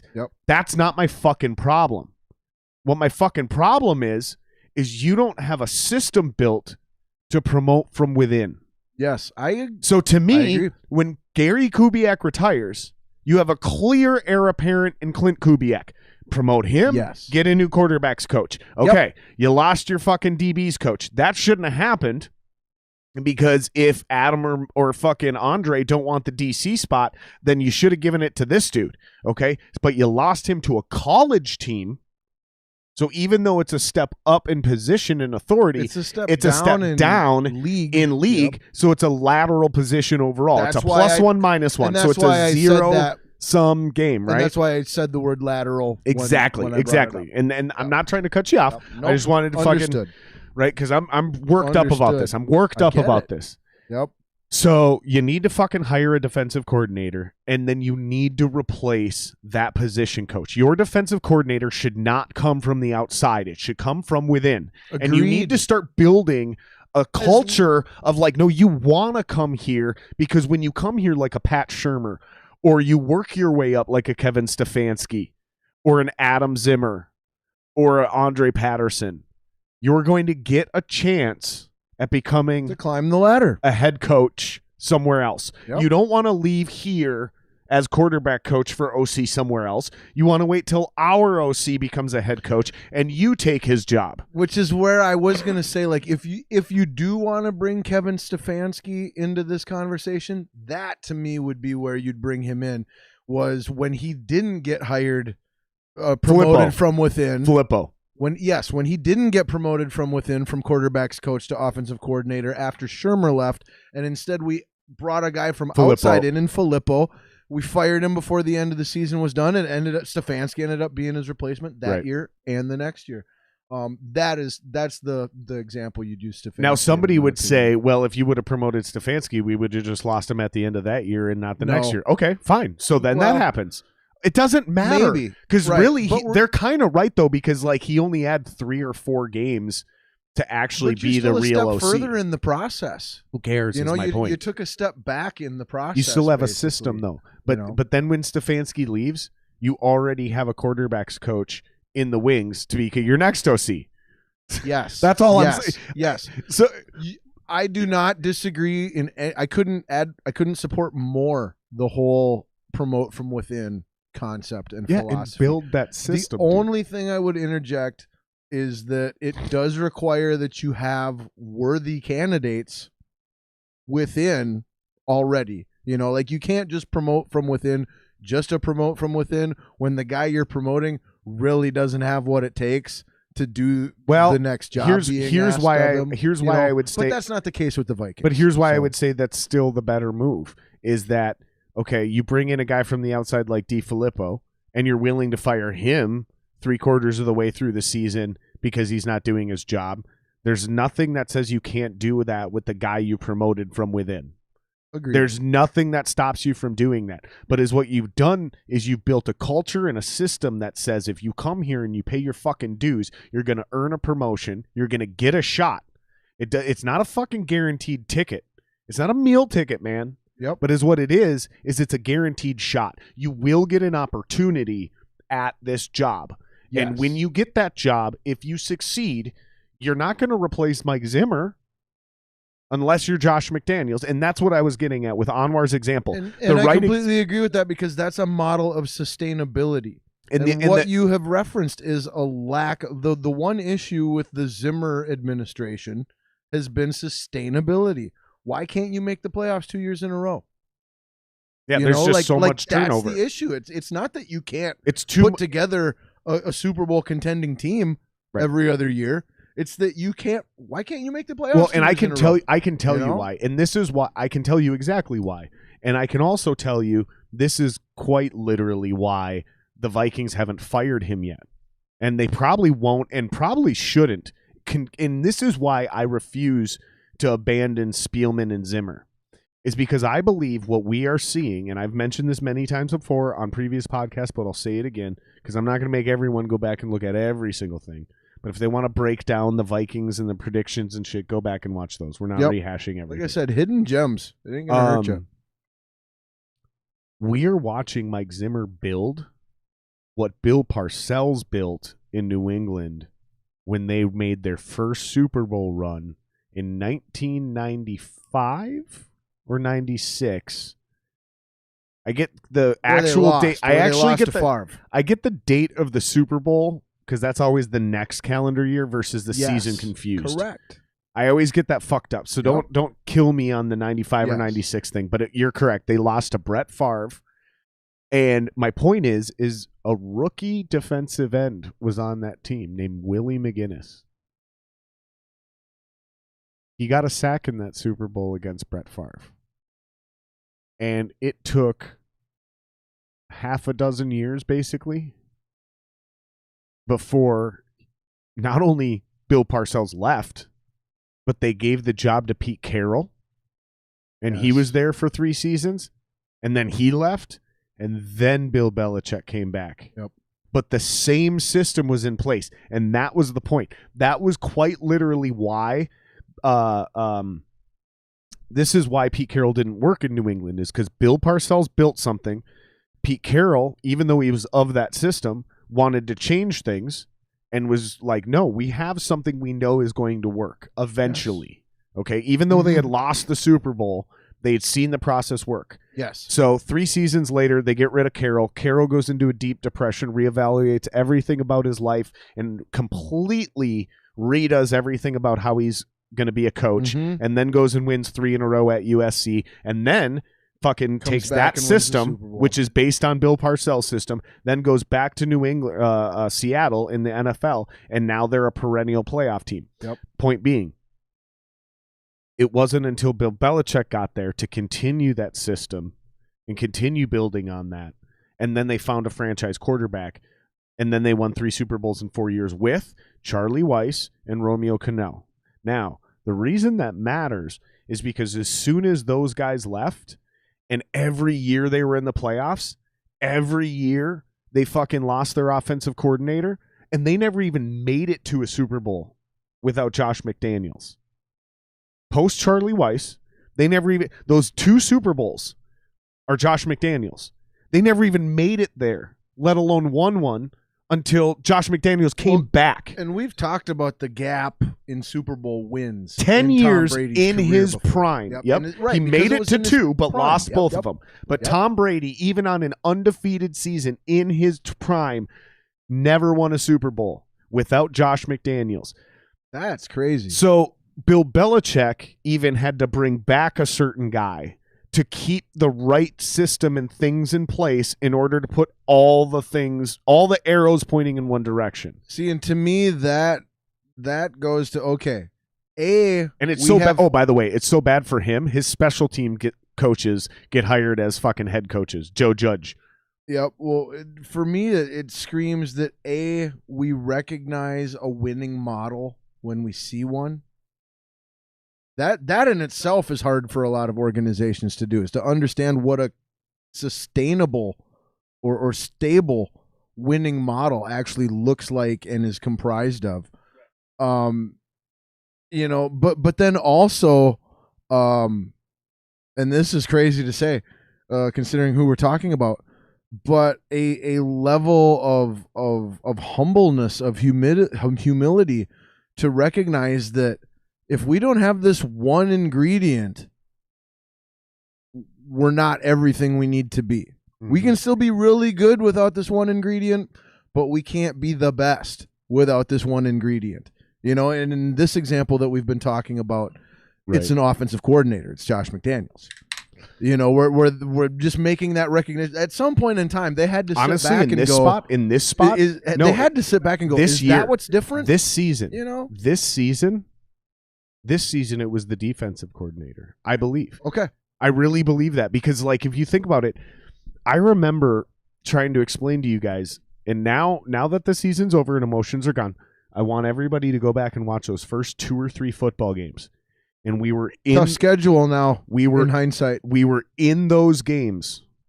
Okay, so we had Green Bay, Indy, a playoff team, Tennessee. A playoff team, and a playoff team, and then Tennessee, 2 division winners and a wild card, and then Tennessee. We were in those games, all 3 of them, until actually Tennessee all the way to the end. Yes. But Tennessee the first 2, that's why it was the first 2. The first 2 games, we were in those fucking games until the last 2 minutes of the first half. Yep. Like 2-3 minutes. Go back and watch. Yep. And I'm telling you, the defense actually looked good for 28 minutes in the first part of those games. Sure. We lost both those games in 6 minutes. So 2 to 3 minutes in one game and 2 to 3 minutes in the next game. And it came at the end of the second quarter. I'm telling you right now, if we have a defensive coordinator, maybe we don't fall apart that badly. Sure. Maybe we don't lose those 2 games. That's what I'm getting at here. That now we're 9-7. Yep. Or maybe we don't fall apart in the last 4 games. Or maybe we don't fall completely to 1-5. Maybe we don't get beat by Atlanta. Maybe, you know what I mean? Like, all of a sudden we are 10-6, 11-5. We are in the playoffs. Maybe we just end up beating the Bears and go 8-8 and get their wild card spot. There you go. You know? Right? Because that's literally all it would have taken. Yep. Because what's wild to me this year is that we beat the Bears and the Packers on the road. Great and astonishing feats. especially this season. Yep. But we got beat by both those teams in our own field. Yeah. I'm starting to not like playing indoors. I haven't for a long time, but I'm really starting to think it's biting us in the ass. Other teams play better than us in our own stadium. It's bothering me. I feel like this year is a hard year to put too much stock into home field advantage or success on the road. But remember when you were built to play on grass, or you were built to play on turf? Just because of the COVID restrictions. But remember, you used to draft players because you were a team built to play on grass, outdoors. Yes, correct. You used to draft players built because you played indoors on turf. Because you had turf, So it wasn't just about crowd noise. It wasn't just about that. It was about the greatest show on turf. They sucked outside. Right. Even when they went 15-1, they barely won those games. And I'm not trying to make a definitive judgment one side or the other. I'm just trying to point out the unique variable that was present in the 2020 season when it comes to fan attendance that has never really been there for, I don't know, 60 years. But let me just throw this out there. I'm pretty sure the Bears beat us last year at home and the year before that at home. And I'm pretty sure the Packers beat us last year at home. Like, this is not a new thing. Sure. But beating the Bears in Chicago is kind of a new thing. Like, that's not something we do very often. Believe it or not for Zimmer. What's Zimmer's record in Chicago? I think he's like 3-2.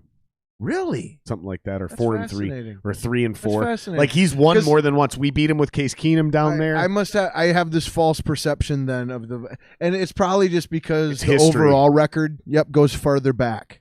Yep. But yeah, I have this false perception that the Vikings just always tend to struggle in Chicago. Somebody's texting me. When maybe that's not the case under the Zimmer era, and that's just an overall type of Viking thing from my lifetime. Keep going. But either way, still, no small feat to go on. It's still, no matter what, it's harder to win on the road than it is to win at home. And the Vikings got some good road wins. And for the Vikings moving forward, I think you've really got to look at all the young pieces that are in place that are hopefully, ready to just hit the ground running and do great things. Justin Jefferson showed that. Dalvin Cook, we already knew that. But then maybe, having like an Irv Smith breakout next year, having a Cam Dantzler come out of like round 3 or round 4 this year and prove to be a major gamer when he's healthy. And it's not fourth quarter on the road against Russell Wilson with less than 2 minutes to play. But I mean, other than that, pretty impressive for Cameron Dantzler.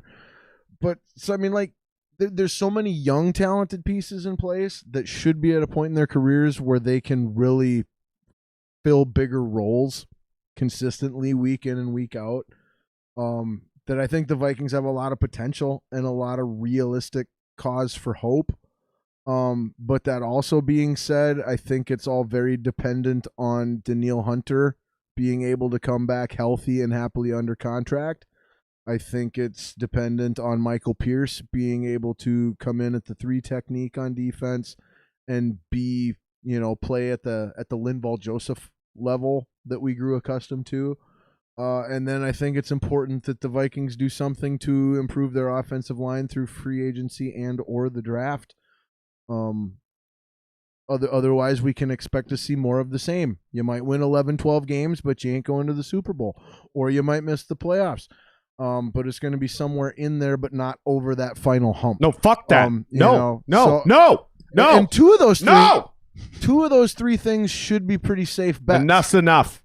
Hunter should be able to come back healthy. Super Bowl or bust. That's Super Bowl or bust. Super Bowl or bust. Hunter, Pierce, O-line. That's my priority list for the Vikings. Hunter should be a check. Pierce should be a check. And then now let's just not botch the draft. And hopefully get that offensive line to where it's, a confident middle of the pack. Like, I'm not asking for the Vikes to put out one of the 5 best offensive lines next year, but I would like them. Weren't we a top 10 offense this year? We were a top 10 offense. Yes, the offense overall. Specifically the offensive line, though, it depends. Why on are how you tempering? I feel like you've been beaten as a child by these Vikings. Like, you're tempering your expectations so much. Well, I'm a Minnesotan. Like, I'm a dude, Minnesotan, man. but this is the problem. Like, no, like this is a team in 2016 that went basically 8-8 or 7-9 or 9-7, same thing. And the next year we went 13-3. Yep. Like, this is a team whose egos were severely bruised this year. Certain players crushed it. Like, certain guys, young guys like Justin Jefferson realized it doesn't matter how good you do. Individual stats don't actually win games. We have to play better as a team.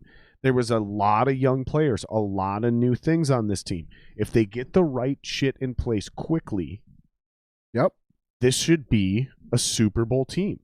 Oh, I'm not saying they can't be or won't be. They were supposed to be this year, but they had just enough of the right shit missing. Yep. Yes, exactly. Yep. And not just missing, but like just enough newness. I think Danielle Hunter alone, had he played all 16 games instead of missing all 16 games, I think we would have won at least one more game. For me, it's Michael Pierce.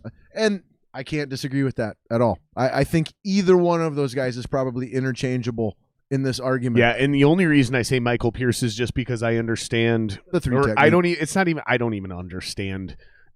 I believe the sincerity of Mike Zimmer when he says this single position makes my entire defense go. Like, I believe that because it's not that I understand the three technique. It's just I understand that one guy can really make an entire thing work. I understand. I really understand that. I understand that some roles can be more fundamentally necessary than others. It's what's bugging me though why it's not even the player so much as the role. You sign Linval Joseph. It's one of your first moves. Literally, I think his first move as Vikings coach was extending Everson Griffin. Because Everson Griffin was already here as a Leslie Frazier pick. And he had started to emerge under Jared Allen. I remember. Sounds right. And we didn't want him to go the route of Ray Edwards, which in hindsight was a good route for the Vikings. But it was actually a very smart move. But regardless. But regardless, I think the first thing he did was that, and then he signed Linval Joseph. And now Linval Joseph leaves, and you sign Michael Pierce. Cool. But my question is, why didn't you draft a Michael Pierce? Now you're in my camp. Why didn't you see it and draft a guy like that so when Linval leaves, you re-sign your own guy? That's what I was saying for and then you draft the next Michael Pierce. So if Michael Pierce opts out instead of re-signing, you've already got a guy. Promote from within. From within. No, that's my issue. And that's why I was saying I didn't want Linval Joseph gone 3 years ago, but I could tell that 2 to 3 years ago was when we needed to start planning for his departure and what to do after that. Yeah, exactly. In that season, it was like, ooh, he's lost something. It's like, okay, we need to at least get the pieces in place to move on from him. And we didn't at all. We refused to address and it's not about the stats. I don't want to hear about Linval's stats. Sure, absolutely. Linval is not about a position stats. That is stat dependent. It's not about tackles. It's not about rushes. Absolutely. It's not about sacks. It's about how many blockers does this guy realistically take, and how many times is he able to get an arm on a running back and slow him down so a linebacker can make the play. That's what he did in our defense, and his numbers never really dropped off.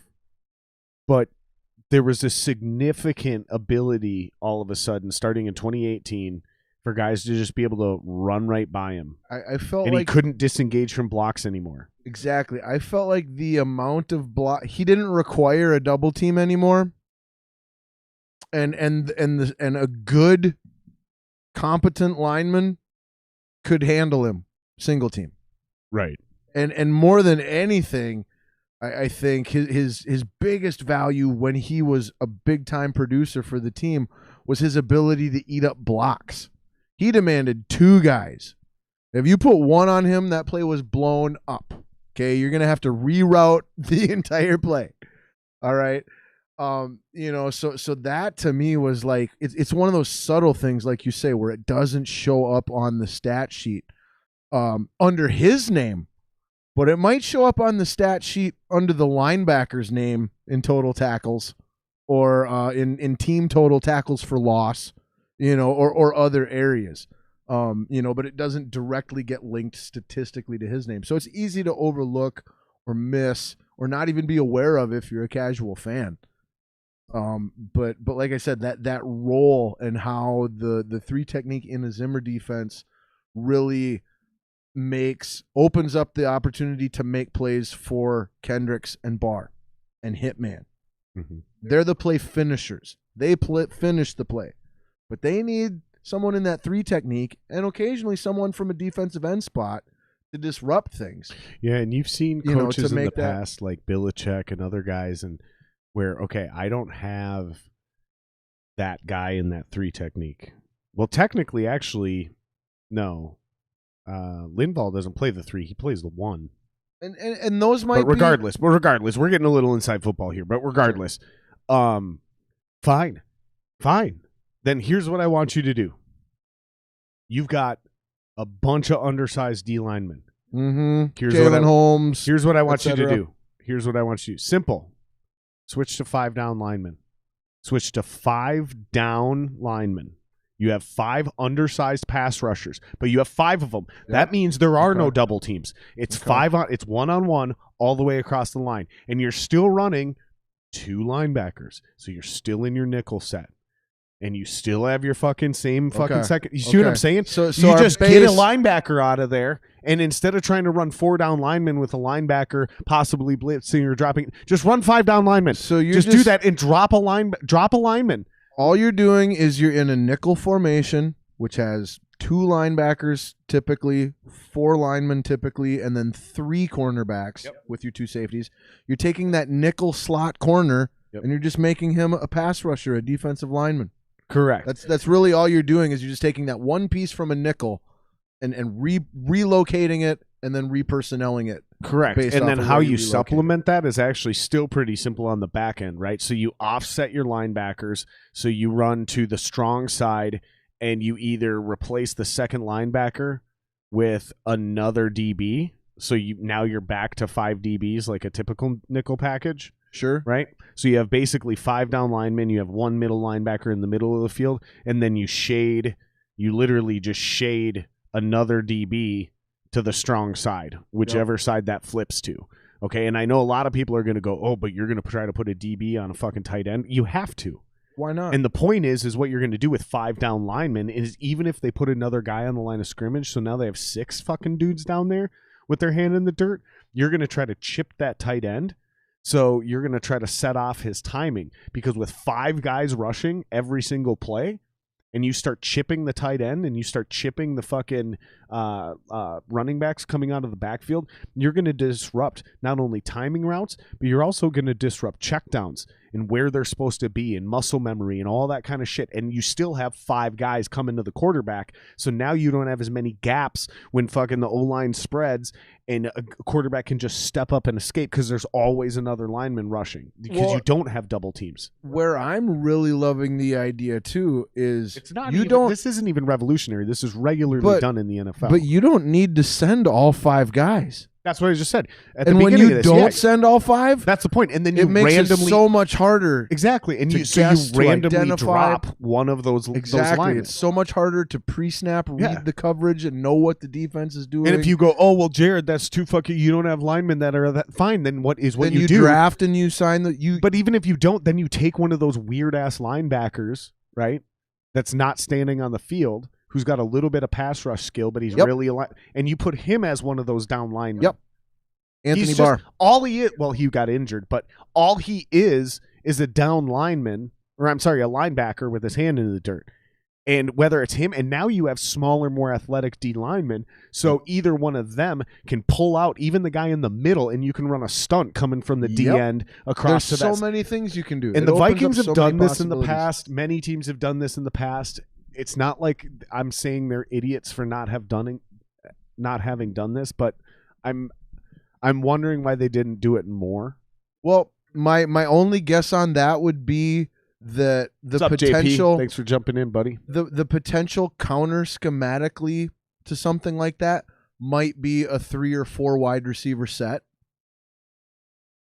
to get more mismatches where you've got a wide receiver being covered by a linebacker or a safety as opposed to a defensive back, or I mean a cornerback, excuse me. But you've still got 2 safeties, right? So then you can drop down a safety for that 4th wide receiver. So you've got 3 DBs, a safety. Now all 4 wide receivers. You still have single high safety. You can totally pull it off, but it does require 1 or 2 safeties to have some fairly high quality man coverage skills. Both of them did. And both of ours did. I'm not arguing who has or does. I'm just saying, like, in general, you're right. When you're trying to figure out if the pieces you have will work with the formula that you want to employ, like that's just. I guess I'm just need to be mindful of. I guess I'm just with my boy Anwar, and I'm a little jaded that we didn't see our boy James Lynch on the field a little bit more. Big time from Baylor. Absolutely. I can't wait to talk to my secret guest about him. Yep. Because of the Baylor connection. No, James Lynch from Baylor. It was. I mean, we saw a little bit of him kind of in the middle of the season, early middle of the season. It felt like, and it seemed like he was productive and not making mental errors. And so to me, if you're a rookie put in a spot and you're not making mental errors, why did you get pulled out of that spot? What's the problem? What's the lesson we're trying to learn? I don't understand where we're going with this. Well, one thing I know is it's I never saw Lynch play his way out of it. Right, but typically it's 3 years before you see the field as a starter on a Mike Zimmer defense. That's typically the real rule, especially on the secondary side. But even on the line and in the linebacker position. Good to mention, and I'm not even speaking to a starter standpoint. I'm just speaking to role level. How many snaps are you getting? Right. It felt like he had like about 4 games or so. I think it was just a thing of him being undersized. I honestly think that was just it. He got in there in a good situation. Well, Hercules Mata is pretty undersized. But he did not see the field his first 2 seasons. He sat on the practice squad for 2 seasons. And he only saw the field this season because of a depleted D line. But he had the experience 100%. In the system, right? He had paid his dues. So I was actually a little surprised Lynch even saw the field at all. But I wish we would have seen him more, because you've seen guys like Gladney and Dantzler out there, but that was another guy I was high on. That's another one that no one else was really that high on, but Dantzler. I was obsessed with that dude the moment we drafted him. I blew up your phone. I had him on my lookout board pre-draft. I didn't even know who he was until we drafted him. I didn't know how good he was going to be, but I knew who he was. I watched the LSU tape and others. I didn't see shit. And it was just like, okay, this guy can fucking cover like a motherfucker. I didn't see shit, Scott. I didn't see a fucking thing until we drafted him, and I was like, who? Yep. And I was like, all right, YouTube highlights. And I was like, this dude can play. And then I looked at lowlights, and I was like, all these lowlights are super fixable, dude. These are not lowlights. Just some missed tackles or something. Yeah, yep. Yeah, that's just a mistiming the ball in the air. That's just a misplay. That's not a low light. Right. And I was like, a lot of people don't know the difference though. And I went and looked at more and more of his film. And then because I started I'm like, dude, I think we might have found a gem here. And all of a sudden I started finding spotlight coverages where it was an entire game of just him. Yep. And you can watch all of this shit now easy on YouTube. You can find quick edited down versions if you know how to search. And if you're obsessed with this, it pops up in your feeds pretty quick. Because YouTube knows what you're looking for. If you never tried to do this, you really got to work to get it into your algorithm. Because YouTube and Google will try to feed you something else. They think will. You're looking Absolutely. for. Yep. It's pretty fucked up. But it only took me about 20 to 25 minutes where I immediately fucking blew up your phone and Anwar's phone. Dude, this is the guy. He's built like Randy Moss was when go look at Randy Moss as a rookie. My favorite thing about him was his height. He was so skinny though. He was so skinny. It was like this guy's gonna get hurt, which he did at the end of that season, by the way. So once Cam just puts on a little bit of weight, yes. I'm telling you, this is the guy. This is the guy. Yep. And I was more proud of this than I was of predicting 7 and 9. I said sooner rather than later, Cam Dantzler will be the starting outside corner on this football team, and he ended up getting it week 1 or week 2. Yep. Week 1 or week 2. When I was looking at defensive backs before the draft, Maybe it wasn't week 1 or week 2, but knowing it was because like going into the draft last year, we knew we were going to draft a wide receiver somewhere. We knew we were going to draft a cornerback somewhere. So kind of made it easier to like single out those positions for looking at the prospects. Right. Like whereas like I'm not going to spend much time looking at tight ends because we ain't drafting a tight end anywhere. For example. But when I looked at Dantzler, everything he had that he did on a college field, I went, this guy should go in the second round or maybe even the back end of the first round. Is there anybody you were butthurt we didn't get this year? But he didn't attend the combine at all because he had some type of, I think, leg injury or hamstring or something. No, he attended. He attended. No, that's right. He had a super slow 40 because he was hindered by a torn ACL. Yes, but he had an injury. He ran a 4.58.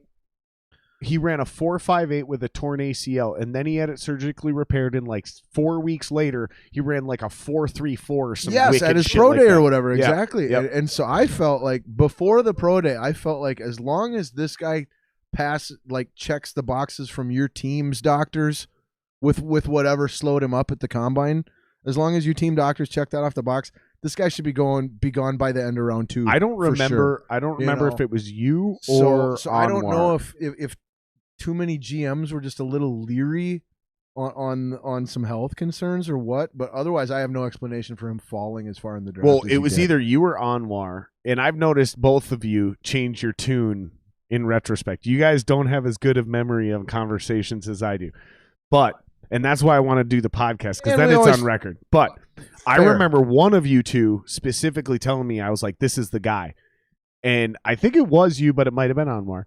But one of you two, because there's only 2 of you I was talking to on draft night. Yep. And I didn't make this up, so it's one of you. And I'll usually bring up pros and cons. But one of you guys was like, he ran a 4.58 or whatever, blah blah blah, but some shit. And I was like, listen, motherfucker, I'm watching the game film. You don't play at 4.58. I don't care about that 40 time shit in this case. Usually I do, but in this guy's case, I don't care that he runs a 4. He doesn't play a 4.58. This dude plays at like 4.3. Like that kind of speed, this agility, this quickness. And then I found out, and I think it was you, because I think Anwar is the one that told me, oh, he ran a 4.58 because he had a torn ACL or something like that, or a PCL, and then he got it surgically repaired and ran a 4.4 or a 4.34 at his pro day or personal day or whatever. And then I relayed that information to you, and you were like, "Oh, well, that changes everything." Fucking boom! Yep, that changes everything. That was there were, and again, any rookie coming out of college to give you credit is what you said is you didn't understand how he fell. Yep, you didn't understand how he fell, and so that's how he fell. Is that 40 time? Yep, and the 40 time came as the result of being an injury, fresh off of a leg injury or whatever. Where it's just like, give him 2 more weeks yet. Like he's not fully healed. And I think he would have gone high 3rd round if there was no injury and he ran a fast 30, but he was still super raw. So I don't see him going in the second especially with as many guys that fell.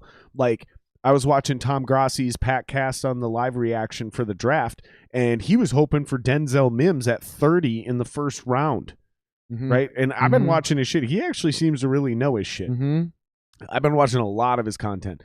And he's really good, by the way. If you guys are interested in some weird ass shit, if you're a Packers fan for whatever reason, I think even if you're not a Packers fan, I'm a Vikings fan, and I enjoyed it. Yeah, look up Tom Grossi, Grossi. I subscribe to him.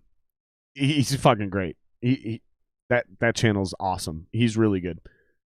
I really dig his content, and he was hoping for Mims or Queen.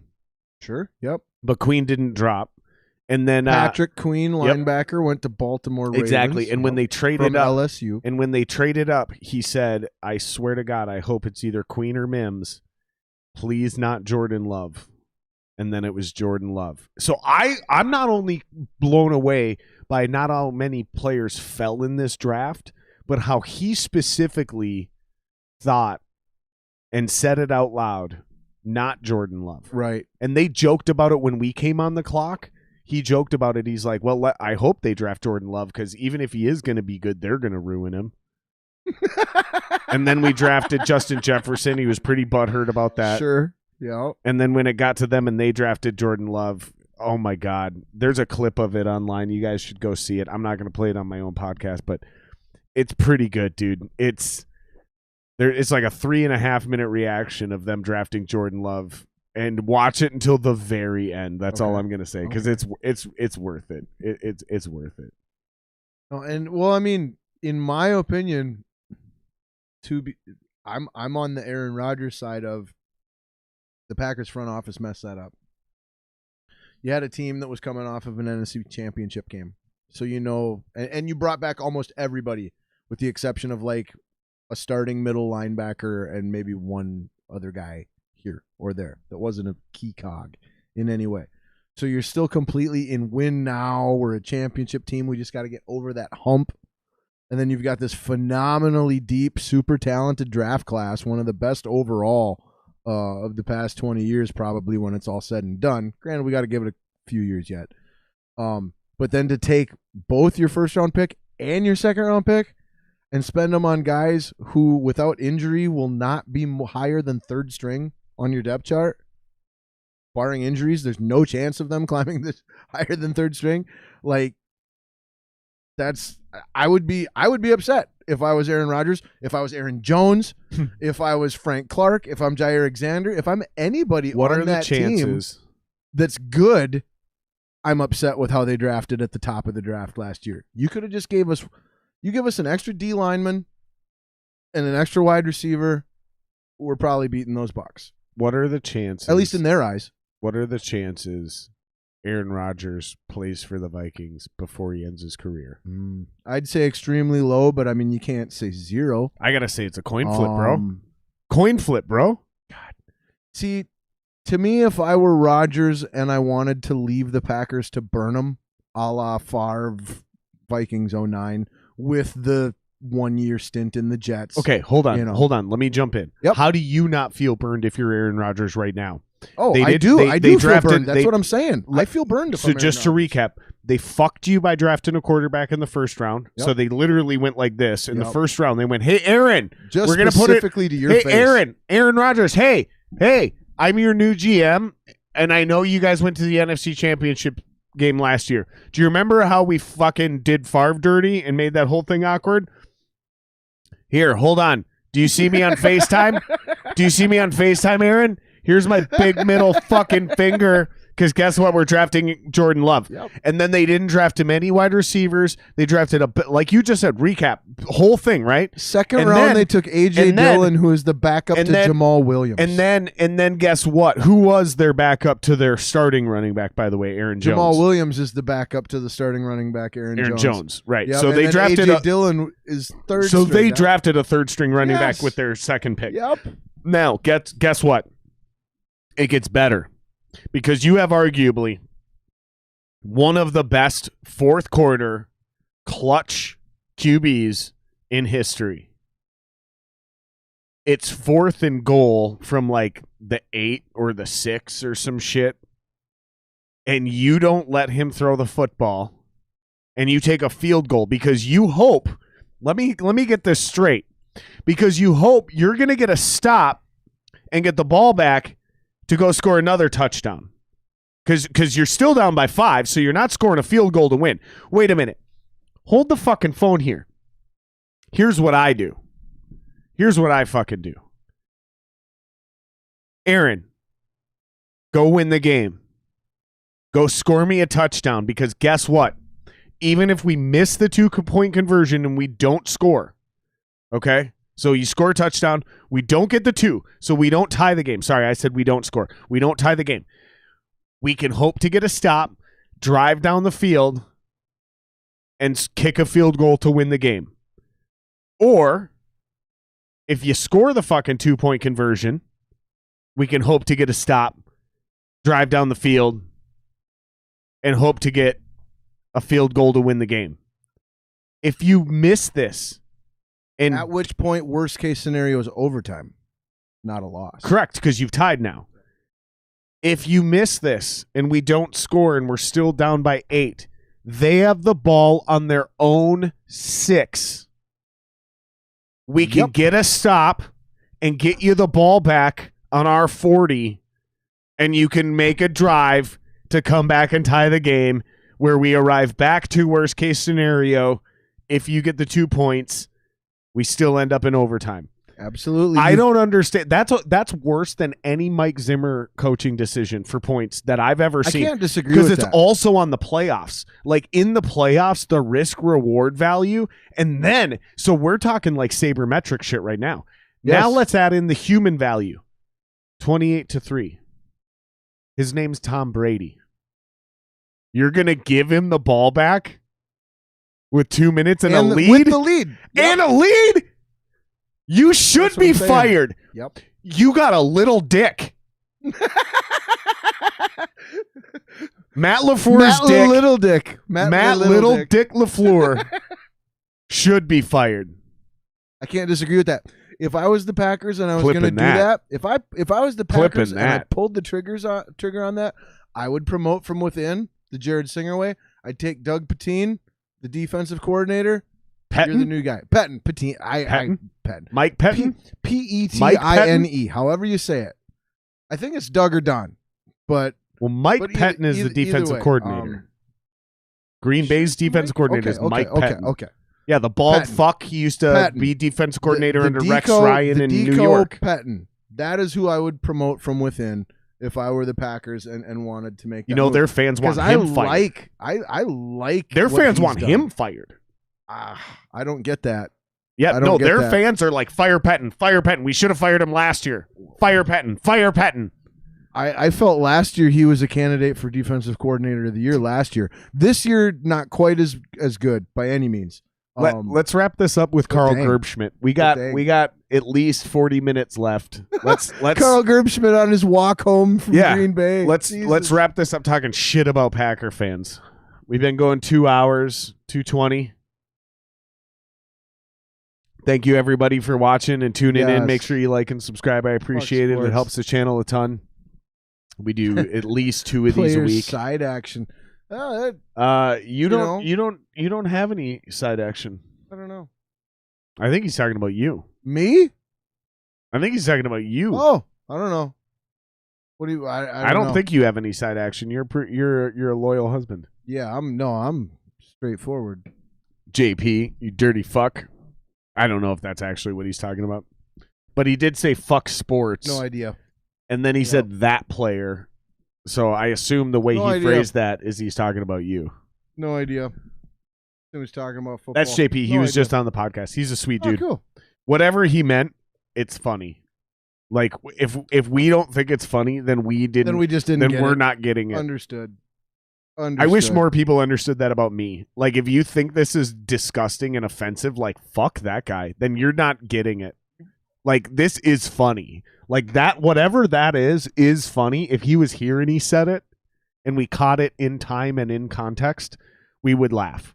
Sure. So whatever we're not getting is not his fault. It's our fault. Absolutely. Absolutely. Hey, that brings us back to the whole accountability. Right. Not freaking, not feeling this sense of like, shame and guilt just because you didn't understand something or made a mistake or got something wrong. Do you have any shows you need to promote? The only show I've got in the near future that I'm aware of is in Green Bay, Wisconsin. Fucking Packer fans. When? In March. I can't recall the exact date. I could check my phone here. Bro, real you quick. should take me with you. Okay. I might pick you up on my way. I'm sure I'll be driving myself, probably. Dude, it'd be cool. If I don't ride with the band, I'll fucking pick you up. When is it in March? Easy. Beginning or let's end? check that right now. Let's just go to the old calendar here. Sorry if this is considered it's all good. rude. End of March. March 26th, Friday night, Strange Daze will be at Fatheads in Green Bay with Tantric. Oh, you're opening for Tantric? Yes. Yeah, you guys, by the way, people who are coming on the show, you guys got to do a better job at promoting your shit because people do watch this shit. They really do. Like, oh, I know that. And even if you don't have something coming out in the next month, that's fine. Because guess what? Some people don't watch this until a month from now. And so, like, even if you're just announcing something like an album coming out in 3 to 6 months, come on and promote it now because it just helps you. People get to know you and what you're doing, and they may be a little bit more open to it when you come on a little closer to that album release. Absolutely. Well, and like, for this situation specifically, it's a little unique. Because I'm already booking, not to cut you off, but I'm already booking like 2 months out now. Sure. I'm already booking into March again. So like I took literally 2 months off of booking and like entered January with one podcast on the books. And in one month, or I'm sorry, in 1 week, booked all of January. And then last week booked all of February.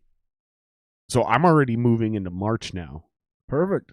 And if that keeps going, I'm going to be in April. I'm going to be in May. I'm going to be in June. So if anybody's listening to this trying to come on the podcast, you need to hit me up now. Because like these slots are getting filled quick. This is the place to be. Right it's here. one of them. I want to give a big shout out to 2 other podcasts. I want to give a big shout out to my boy Greg Chilton. He does 2 different things. He does Ritual Madness podcast, and he does another. He's got a clothing company now that he's starting. Right now, it's very simple. It's just him hand making tie dyes, but they're fucking awesome. Like they're not your shitty tie dyes you'd go buy at Walmart. They're custom or individually handmade. So either he'll make something and then post it, or you can send him something. He does a bunch of stuff, but that's called Ritual Stitches. And then my other buddy, John Wheeler, who's got the Alchemical Cocktail Lounge. Now, both these guys are featured channels. You can just go to my page on YouTube. It's better on a web browser, but on your phone, you can still go to my fucking YouTube channel. And if you just go scroll all the way to the very, very bottom of my YouTube channel, you'll see recommended channels, or I think I said check these guys out too. Okay. Something like that.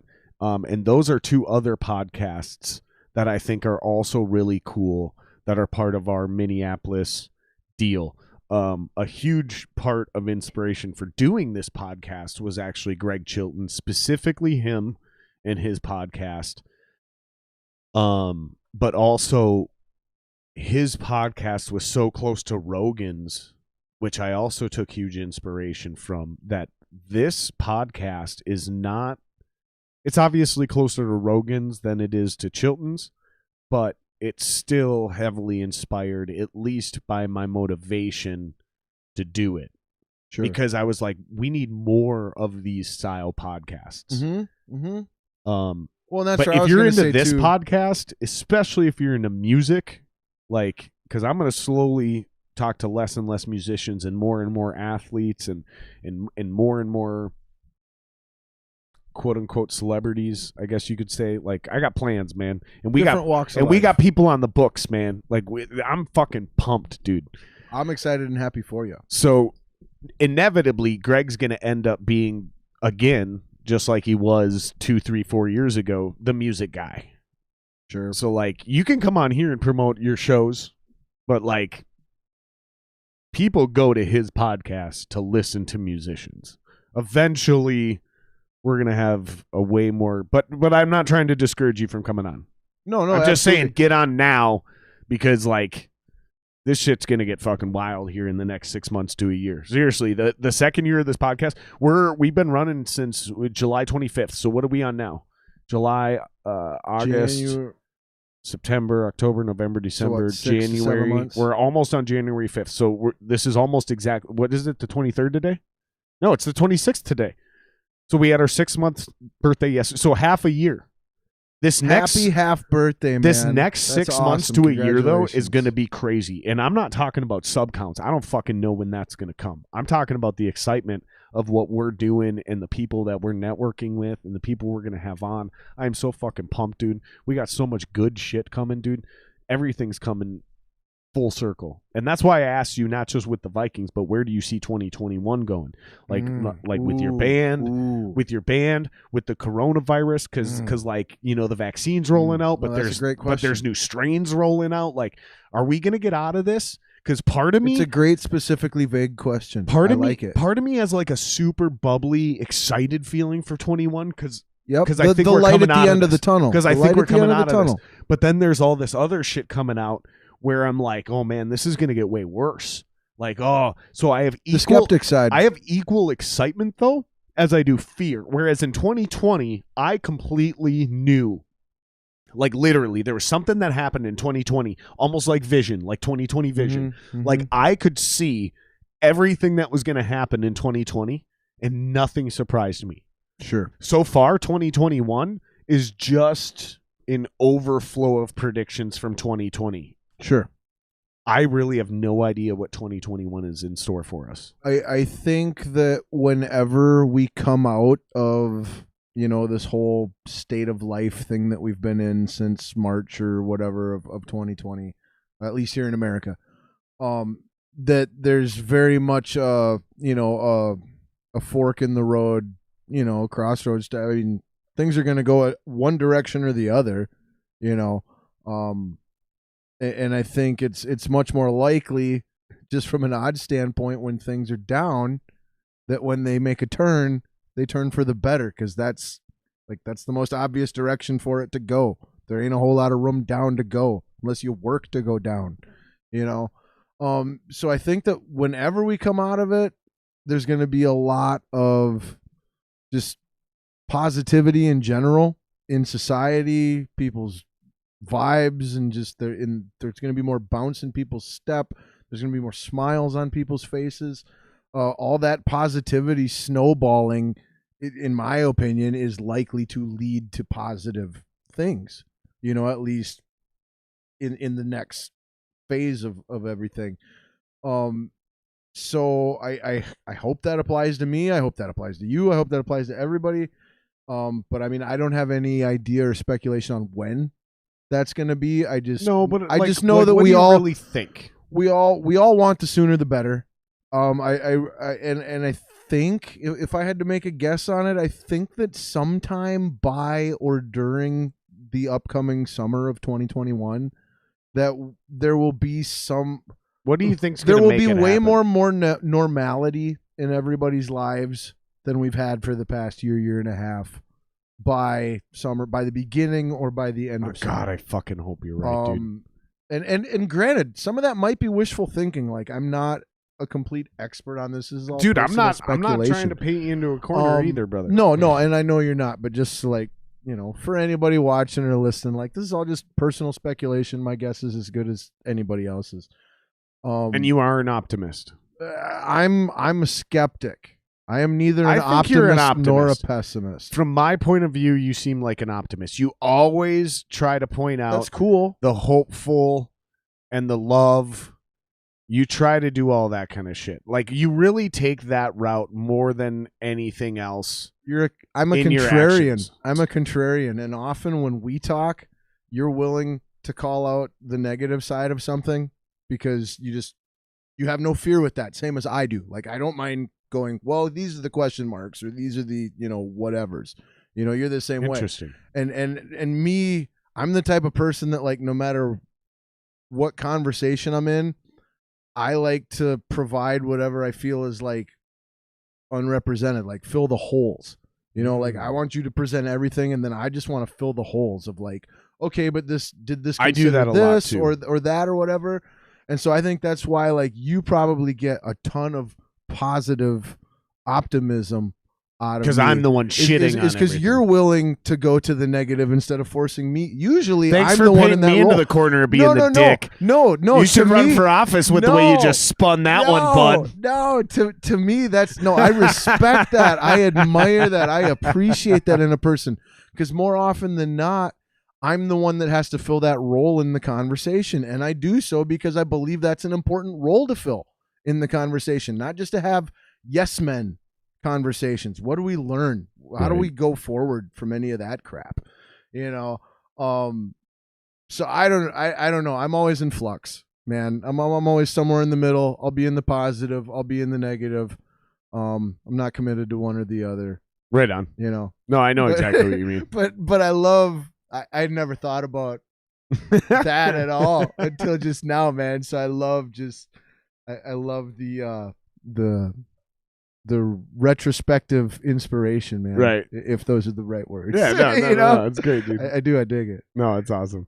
So if you have a magic wand, sweet, and you can not even a magic wand, but like if you have some say in the matter, right? At least locally. Okay. what's the camel that breaks the camel, or what's the straw that breaks the camel's back for you to reopen? You mean, oh, okay, so To like go back to normal. um Like you have some say in the matter and you're going, okay, enough's enough. Is it just the fact that everyone else reopens? Is it you need a vaccine to hit a certain amount of people? Sure. Is it like when do you draw the line? Well, When you have say. that's a good question, and I can't give you a good answer. I probably, but for me, I come back to kind of my stance the whole time on it. Is like you can have all these mandates, all these rules, these things that you're requesting of customers, of entrepreneurs, everybody.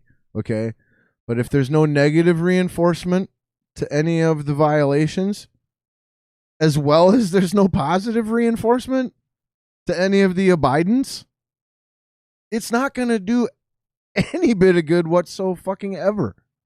Okay? You need to both have positive reinforcements for those who are doing it the way you're asking them to and expecting them to. Like, hey, all the restaurants that are actually, socially distancing and you got the masks and da-da-da, you're doing everything that we ask you. Guess what? You get an extra $2,000, $5,000, $20,000 tax credit. Whatever. Like I'm just throwing something out. But some kind of positive reinforcement for everybody who's doing what is asked of them to do their part. And then some kind of negative kind of, well, yeah, if you're just letting everybody in and you're not social distancing, you're not on nobody's wearing masks, and you're on camera or whatever, then we're going to shut you down or we're going to fine you or whatever. But there's no, like I said, there's no consequences, positive or negative, for either side. So what good can any of it going to do? It's going to all be pointless. So like, Yeah. just Let me ask you something more specific. Yeah, sure. So you're playing the show at the end of March. Yeah. I want to go with you. Yep. I really do. Green Bay Fatheads. It's a fun place. We've played there before. And here's why I Once. want to go with you. Because I just don't care anymore. Like, literally, it's almost a calendar year from the initial lockdown. Yep. Yeah, we're getting fast on that. Yeah. At this point, it's like, dude, enough's enough. I'll probably even end up wearing a mask just for safety. Wear a mask. Have some hand sanitizer in your pocket. Go live your life responsibly without imposing on anyone else's personal comfort levels or anything like that. But I got to get the fuck out. I understand that. I think tons of people are in that same boat. I don't think we can even begin to try to measure or understand the impacts on mental health from a societal standpoint at all, from what we've been through here these past 10, 11 months, whatever we're going on now. It's ridiculous, dude. It really is, and so, I mean, we all want things to get better and get back to being the way that we want them to be.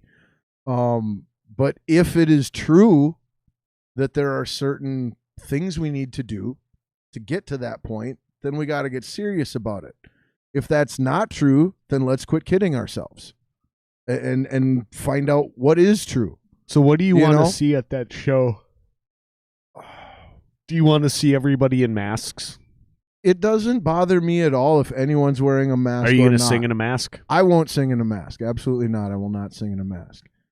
Should people in the front but row I wear might masks? have a mask when I'm off stage at the merch booth or something like that. I may not. I don't think know. people in the audience should wear masks when they're watching the show, especially if they're even remotely close to the stage, because the vaporization that you will do with your breath, if you're one of those guys who happens to be asymptomatic and not know any better, and when you vaporize when you pressurize all that shit coming out, the force, I mean, that's going to go 10, 20 feet into the audience. Yep.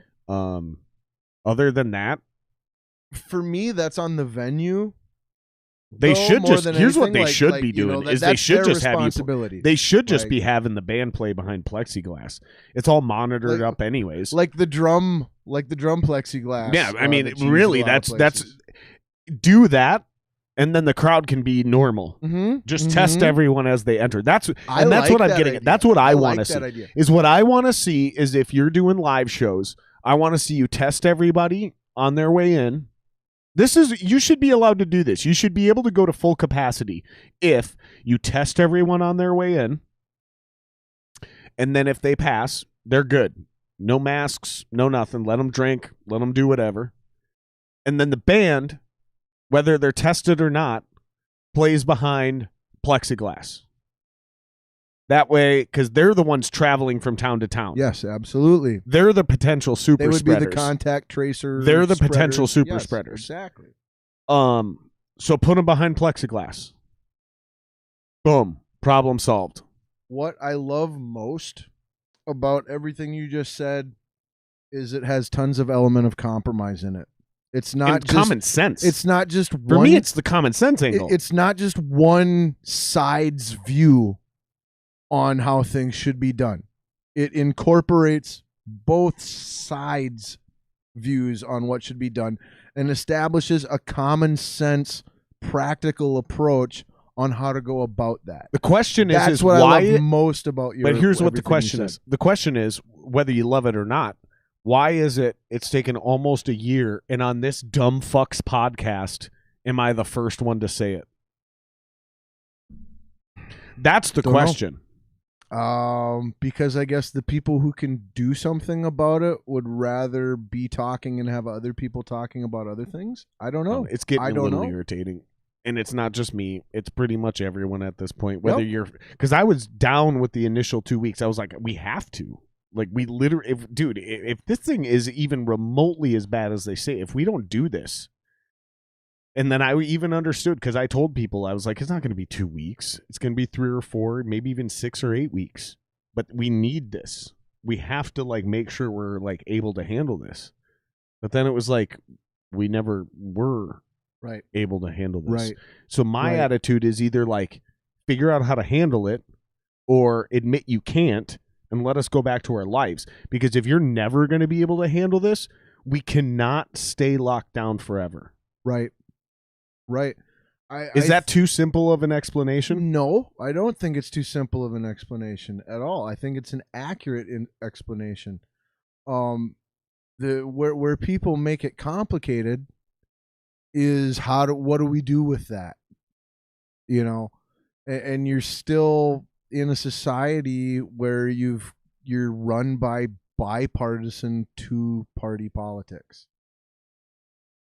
You know, and until there is more room for individual You're probably common right. sense, until there's room for more individual common sense from our decision makers when it comes to how we go about things like this, we probably shouldn't expect much different results. It's just going to be a lot of half-ass, you know, a little bit of good, a little bit of bad, a whole lot of going nowhere and going around and round on a merry-go-round, you know?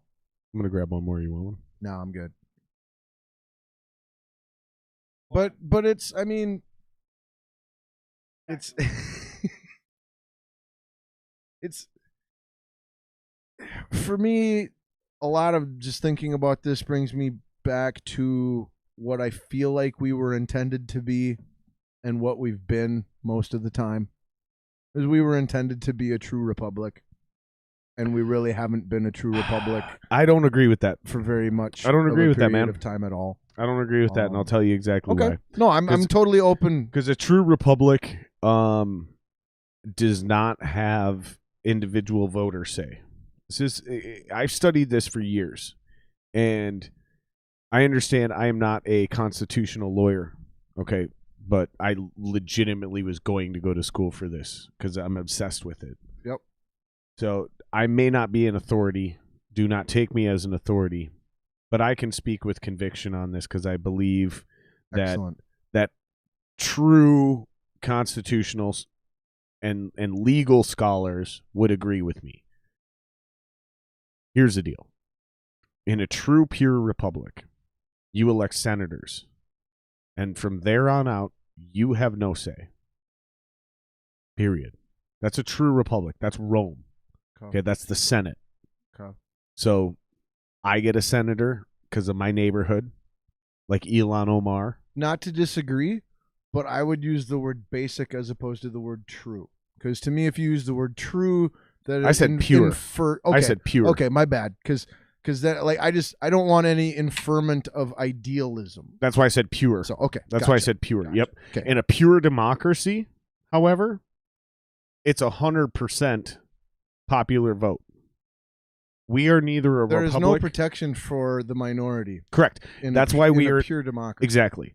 So in American democracy, which is based on the Magna Carta, okay, we have something Correct. called the Constitution, which protects the minorities. Period. Okay, the biggest minority, which is the individual. Okay, not blacks, not Correct. whites. We're not talking about race when we say minorities. We're saying the Constitution, based on the Magna Carta, it preserves the rights of the individual. Correct. Now, why that matters is because what we have is a democratic republic. Correct. And the reason that definition is significant is because we used to have a republic democracy. Okay? And then the Civil War happened, and we became a democratic republic. And Yes. where the significance of that change becomes in this specific thing is when the Civil War happened, it was an argument. Many people still to this day believe it was over slavery, which technically is true, but literally wrong. So technically it's true because that is the issue they were arguing about, but it's actually literally wrong because what they were really arguing about was, does the federal government have the authority to decide what a new state can do before they've become a state? Yes. Because according to the original Constitution, each individual state had the right to make their own policies and wage war and do commerce. And the reason that matters is because Abe Lincoln said, well, the freed states in the North will remain freed, and we will abolish slavery in any state that currently has it abolished, all the way to Minnesota, which was just a territory at the time, I believe. I think we became a state right after the Civil War, 1778, I think, which is like... Would be 1878, but yeah, no worries. Yeah, you're right. 1878. Which I think is like 10, 15 years after the Civil War started. Yep, Civil War was mostly 1860s. That's what I thought, over yeah. a little That's bit what I into thought. I believe it officially ended by how they define it in like 72-ish. So where the 71, issue 73, showed up, somewhere in there. Give or so take. where the issue showed up is, I believe it was the state of Missouri. And in the state of Missouri, it was a territory. And there were certain people in the state that wanted slaves, and there were certain people in the state that didn't want slaves. And the only argument for anti-slaves wasn't about ethics. It was about money. It was, if you allow slave owners to move into, and I'm saying Missouri, it may not have been Missouri. I apologize if this isn't true. I apologize if it's a state I think to the you're left. right, though. It might be Kansas. It might be Kansas. It might be Nebraska. But you're in the right part of the country. Yeah, it's in the heart of I the know that true you're in the right Midwest, part of the right in the country. fucking middle of the country. I think you're right with Missouri. But Could have been Arkansas. But I mean, we're talking right in the fucking. Anyway, If a meteor hit in the exact middle of the country, that detail doesn't matter. if a meteor hit in the exact middle of the United States, wherever this happened, because I've been drinking, is in that crater. Yes, definitely. That's what I'm saying. Yes. And they argued. The argument wasn't about ethics and whether slavery was wrong. The argument was, if you allow slave owners to enter this state, the common person, the minority, the individual who doesn't have any wealth or slaves will not have an equal ability or opportunity to make a run at life in this state. Sure. Because anybody with slaves will be able to move in, buy, and take over the entire state within minutes, essentially. Not literally, but that was the argument. Sure. That's what started the Civil War. Is people in the South said the federal government does not have right to tell a new state what they can and cannot do before they've become a state. And that's literally actually what started the Civil War. Now, there was a bunch of small incidents that like led to this and like always like specific dominoes events. that But fell. if we're simplifying things for the best way to understand everything, Yes. that's what happened. That's Sure. what fucking happened. Yep. It'd be very similar today as all these states that have legalized weed continue to be rated by the DEA, and then the Trump or Biden currently says, you know what? Nope, we're back in the DEA. That shit's the DEA. That shit's illegal, and we're coming after you. And all those states who've been making billions of dollars go, no, you're not. And here's the deal: if you do this again, we're gonna have our own National Guard protecting our own businesses.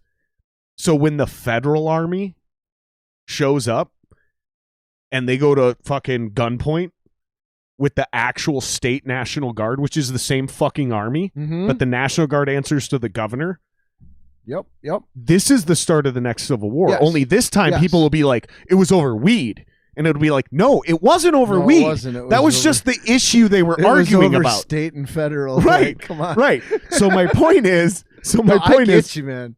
so to come back to this idea that we're not a republic or a democracy, that we're a democratic republic, is Cool. because I like coming to that idea. so we have the Constitution, which is to protect the individual.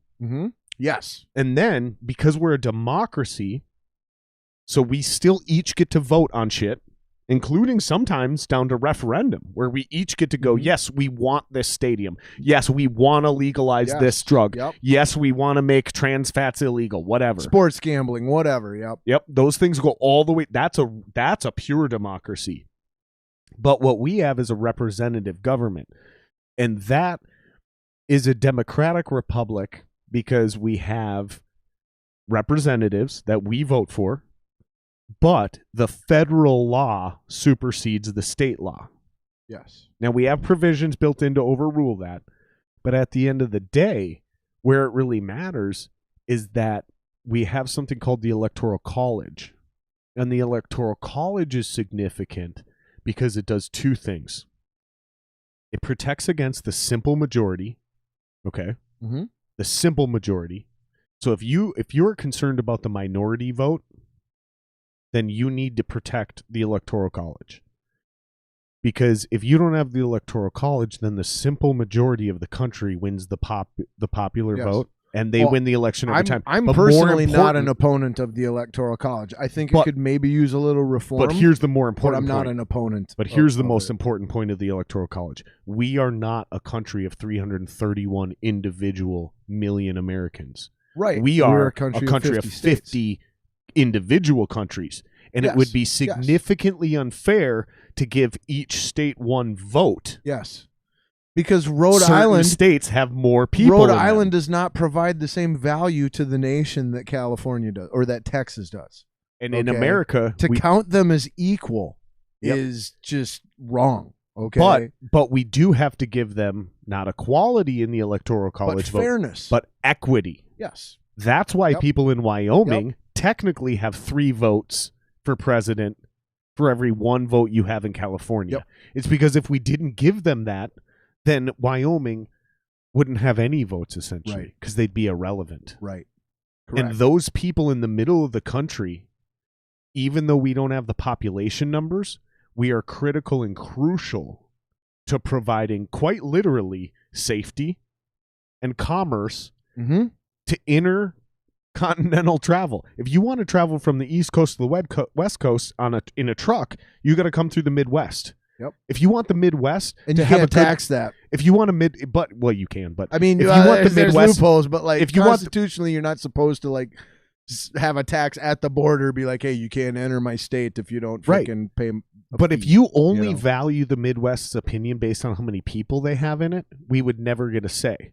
However, if you understand that if we don't have a competent and coherent fucking highway system to maintain and a road crew and police, then when your trucks come through the Midwest, you get hit by fucking road bandits.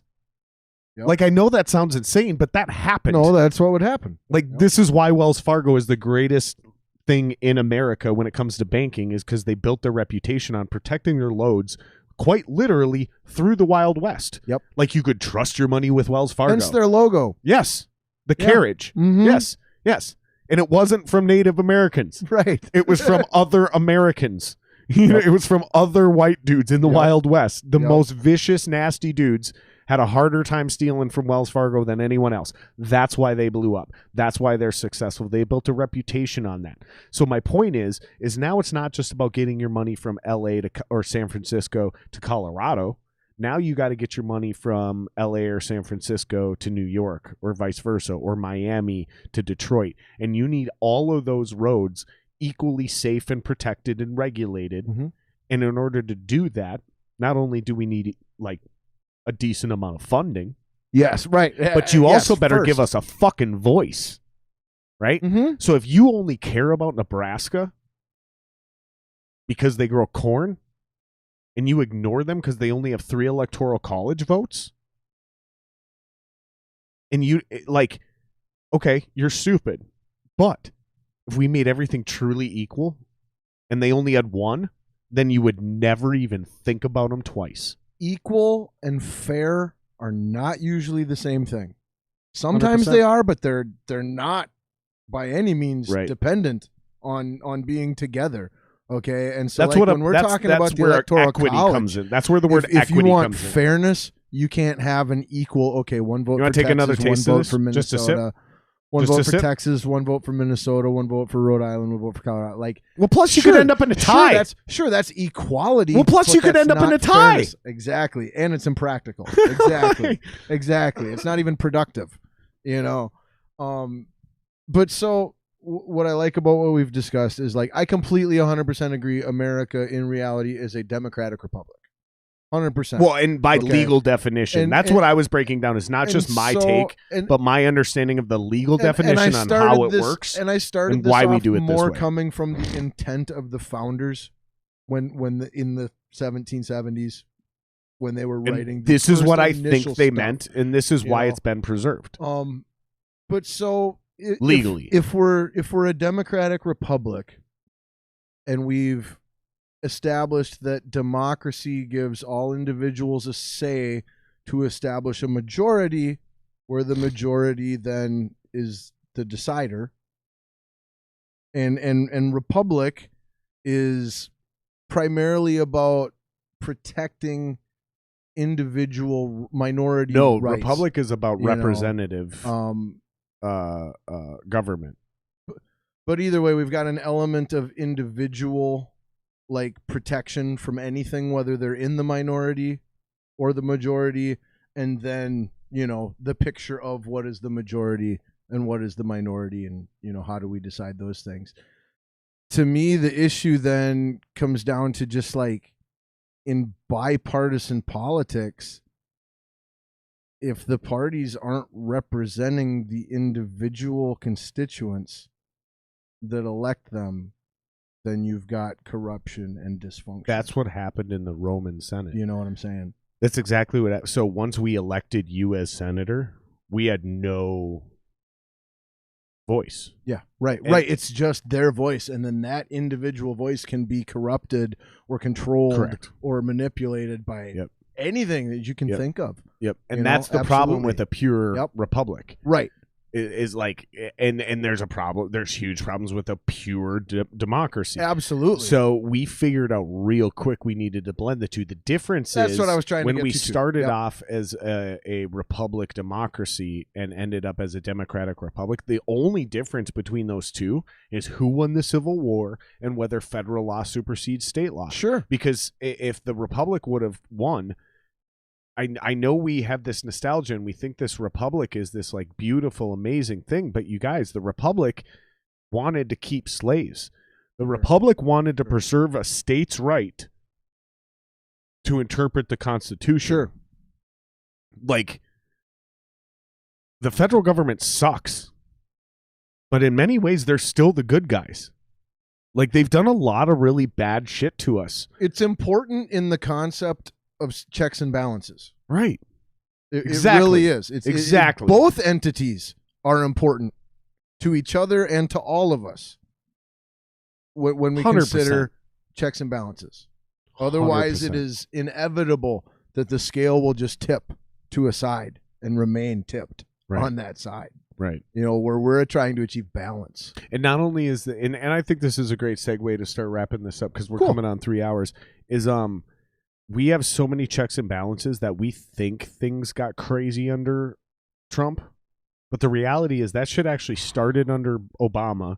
And I remember going from Obama to Trump, and I was working at this shop. I wasn't doing music. I hadn't started the podcast yet. I had to go. I wasn't really making good money on music anymore, but I was still, I only needed a part-time job. So I went and got a part-time job. I was working at this place, a machine shop, because I have a background in that. And I talked to this dude from India. And this dude at India, I was like, so what do you think about Trump getting elected? And he was like, I think it's hilarious. And I was like, oh, really? Why? And he was like, yeah, because everyone's freaking out like your world's about to burn down. And he goes, it doesn't matter if you guys elected Hitler tomorrow. You have checks and balances in place to you don't have drastic I feel like I've been changes screaming that at people for 4 years. He's like, in India, we have presidents for 10-year terms. And the sweeping change, we will go from a dry country who murders gay people, and then when we have the next president, the next decade, alcohol's legal and it's okay to be gay. And then 10 years later, it might go back. And then the next guy comes in and he goes, well, alcohol's legal, but it's illegal to be gay and it's illegal to be any other religion other than Hindu. Yep. And it's like, wait a minute.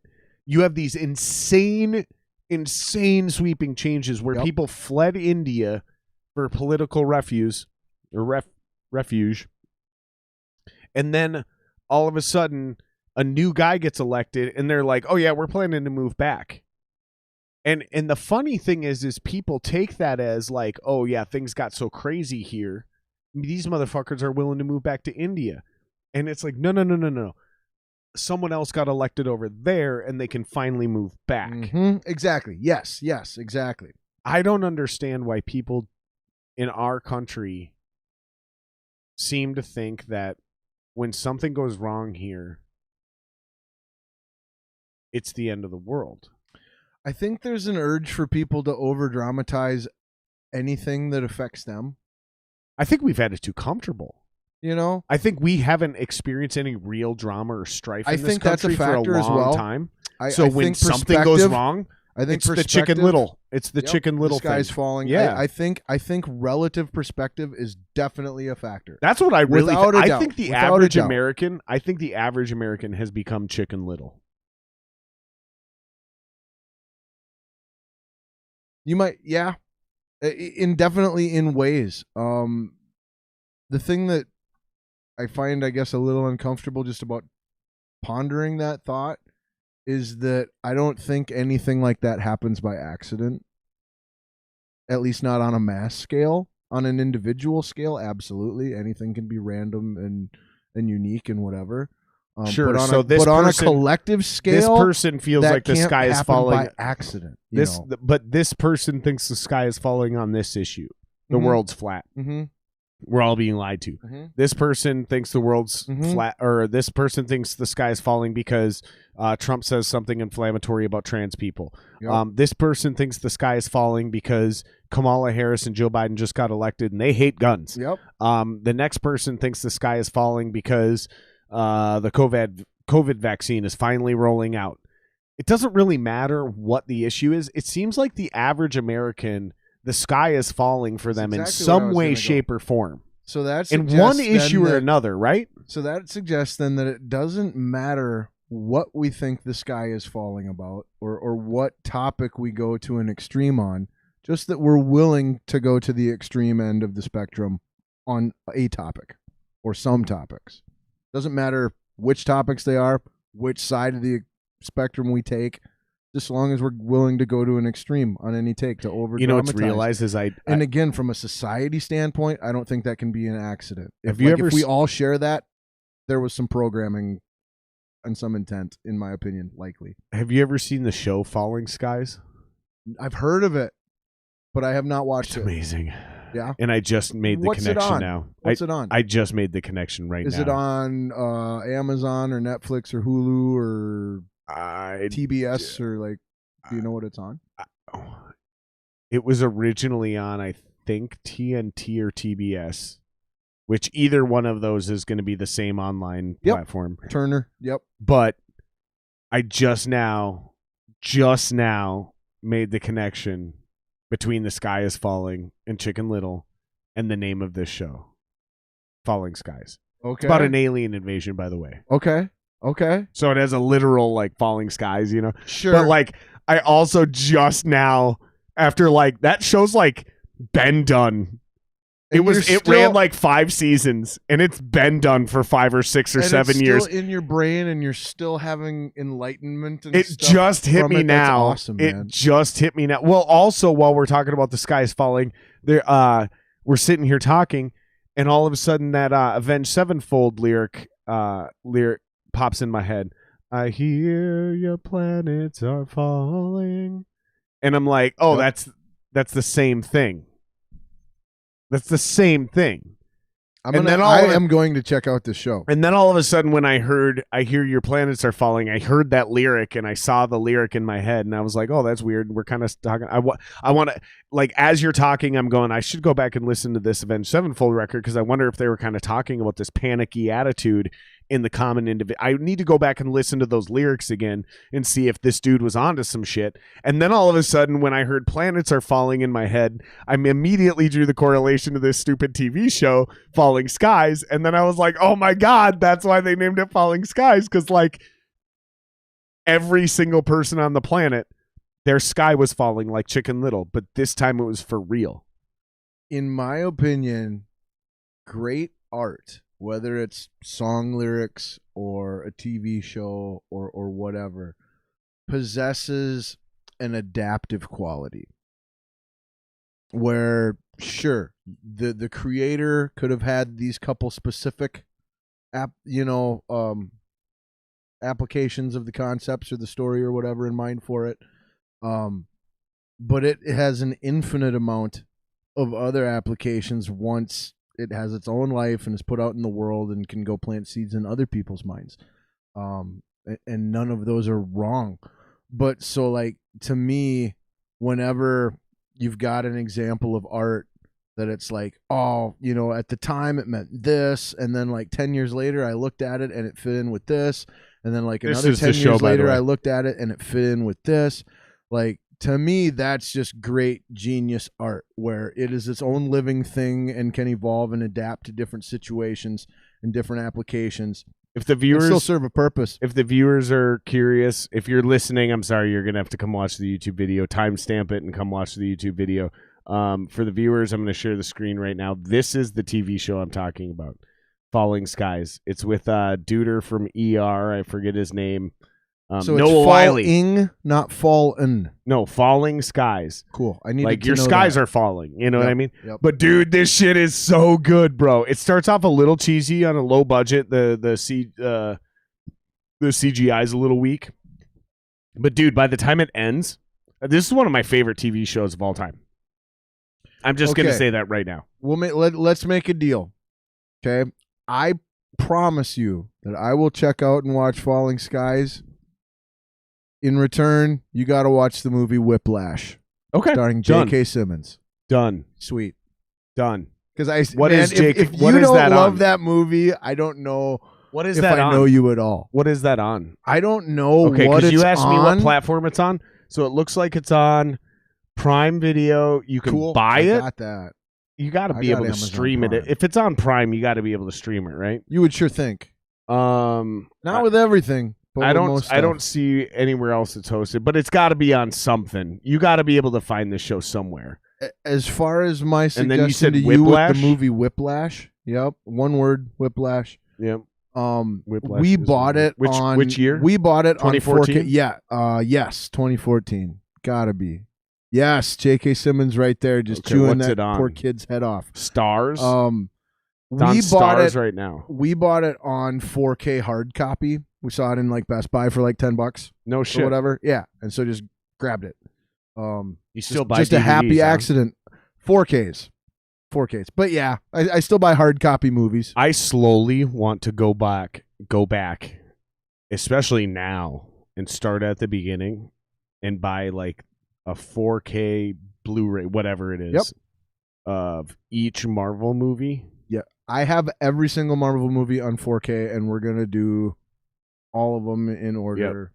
Yep. Those are the only ones I'd really want. Would be those, and then we like just some got Game of Thrones. I was just gonna say we just got because Game of Thrones just recently, within the last couple months, released the entire 8 series in one 4K. I want to wait in one 4K box. Okay, so get this. So check this out. So I got that. We're I'm halfway convinced, through season 3. I am now convinced because HBO and that whole Warner Brothers, because people don't know HBO got bought by AT&T, which is owned by Warner Brothers. Okay. Yep. Or vice versa. AT&T owns Warner Brothers, which bought whatever. Doesn't matter. There's a new group going on there, and they're down to revamp some shit. So I'm convinced at some point in time we are going to get an animated season 8 of Game of Thrones. I have heard a lot of rumblings. If they're going to do, let me one put it, more season of some kind. And if you say why, and I'll go because Zack Snyder cut of fucking Justice League. Yep. That's why. Yep. Like if they're going to pay him to do a second version of an entire fucking blockbuster movie, then why wouldn't they hire some animators to redo season 8? Tell me why they wouldn't do that.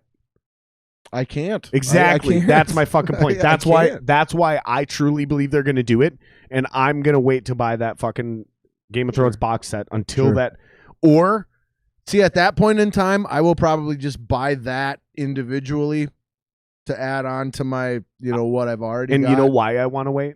Is the same reason I wanted to wait until the end of Endgame before I bought that box set for the Infinity Saga. Sure. I want to wait until the end when they add extra shit that wasn't in the original Iron Man. Otherwise, you have to buy like 3 versions of Iron Man. Yep. You got to buy the first one that came out. Then you got to buy the second one. Then you got to buy the third one. Then you got to buy the special edition one. Then the Blu-ray version. Then the director's cut. And then this version that came out with the fuck that. You'll be $120 deep on one movie. One movie. Yep. Exactly. Pass. Exactly. I'll just wait until the end and grab the box set. Yep. That's my point. I've got a general rule of thumb too when it comes to buying 4Ks in a store that if it's more than $20, I won't get it. Period. Like I've just $20, that's it. But if it's less than $20, but that's the retail price on it, not getting it. Well, listen, on dude. Sale. I agree with you 100%. Listen, we've been going 3 hours. Sweet. Plug your shit. Let's wrap this up. All right. Scotty Ball on Facebook, Strange Daze on Facebook, as well as Spotify. That's spelled DAZE. iTunes as well. Strange Daze will be in Green Bay, Wisconsin at Fatheads with Tantric on Friday, March 26th. If you need a rock concert to go to that one. Road trip. Yeah, exactly. You might even run into me and Jared there and have some good times and make some memories that you forget in the next 12 hours. But it'll be a good time. Promise you that. I think that's all I got for plugs at the moment. Well, that works. Yeah. Yeah, for me, Jared Singer Live, everything. Facebook, Instagram, Twitter. I'm relaunching my website. That's currently under construction. You can go there now, jaredsinger.com, but there ain't shit there. It's literally just a bunch of links back to the same podcast that you're already watching and listening to now. But we are relaunching that. Make sure you hit up Shooter Lube for your 10% discount. Use checkout code SINGER and like and subscribe to this podcast. It helps the channel a ton, you guys. I really appreciate all the help you guys have given us, the support we've gotten here now. We got to 174 subs. Oh, yeah. I think that's what we were at before we started. We wouldn't have gotten this far even now without all the support. So thank you guys. If you're just checking us out, make sure you like and subscribe. It helps a ton. Thank you guys so much. And obviously, you're going to be back on again. You're a regular, so if you guys like this, check out Scotty's previous appearances on the Football Frenzy and his other show. Hidden Gems. I think it was like episode 19 or something like that. I feel like it was closer to 10. They'll or find 9. it. Oh, no, I think you're right. I think it was like 7 or 8 or something like that, Yeah. now that you mention it. Yeah, because you were in the top 10. Yeah. I wanted to make sure to get you on in the top 10. I feel like I was 10 exactly, and like you switched something over from like a visual presentation format or something. Like there was some minor change that you made to something. Sure. But yeah. Anyway. Rock and roll, man. Well, thank you guys so much. Again, like, subscribe, share, all that kind of shit. You guys know the drill. You've been on YouTube. Thank you guys. Have a good one.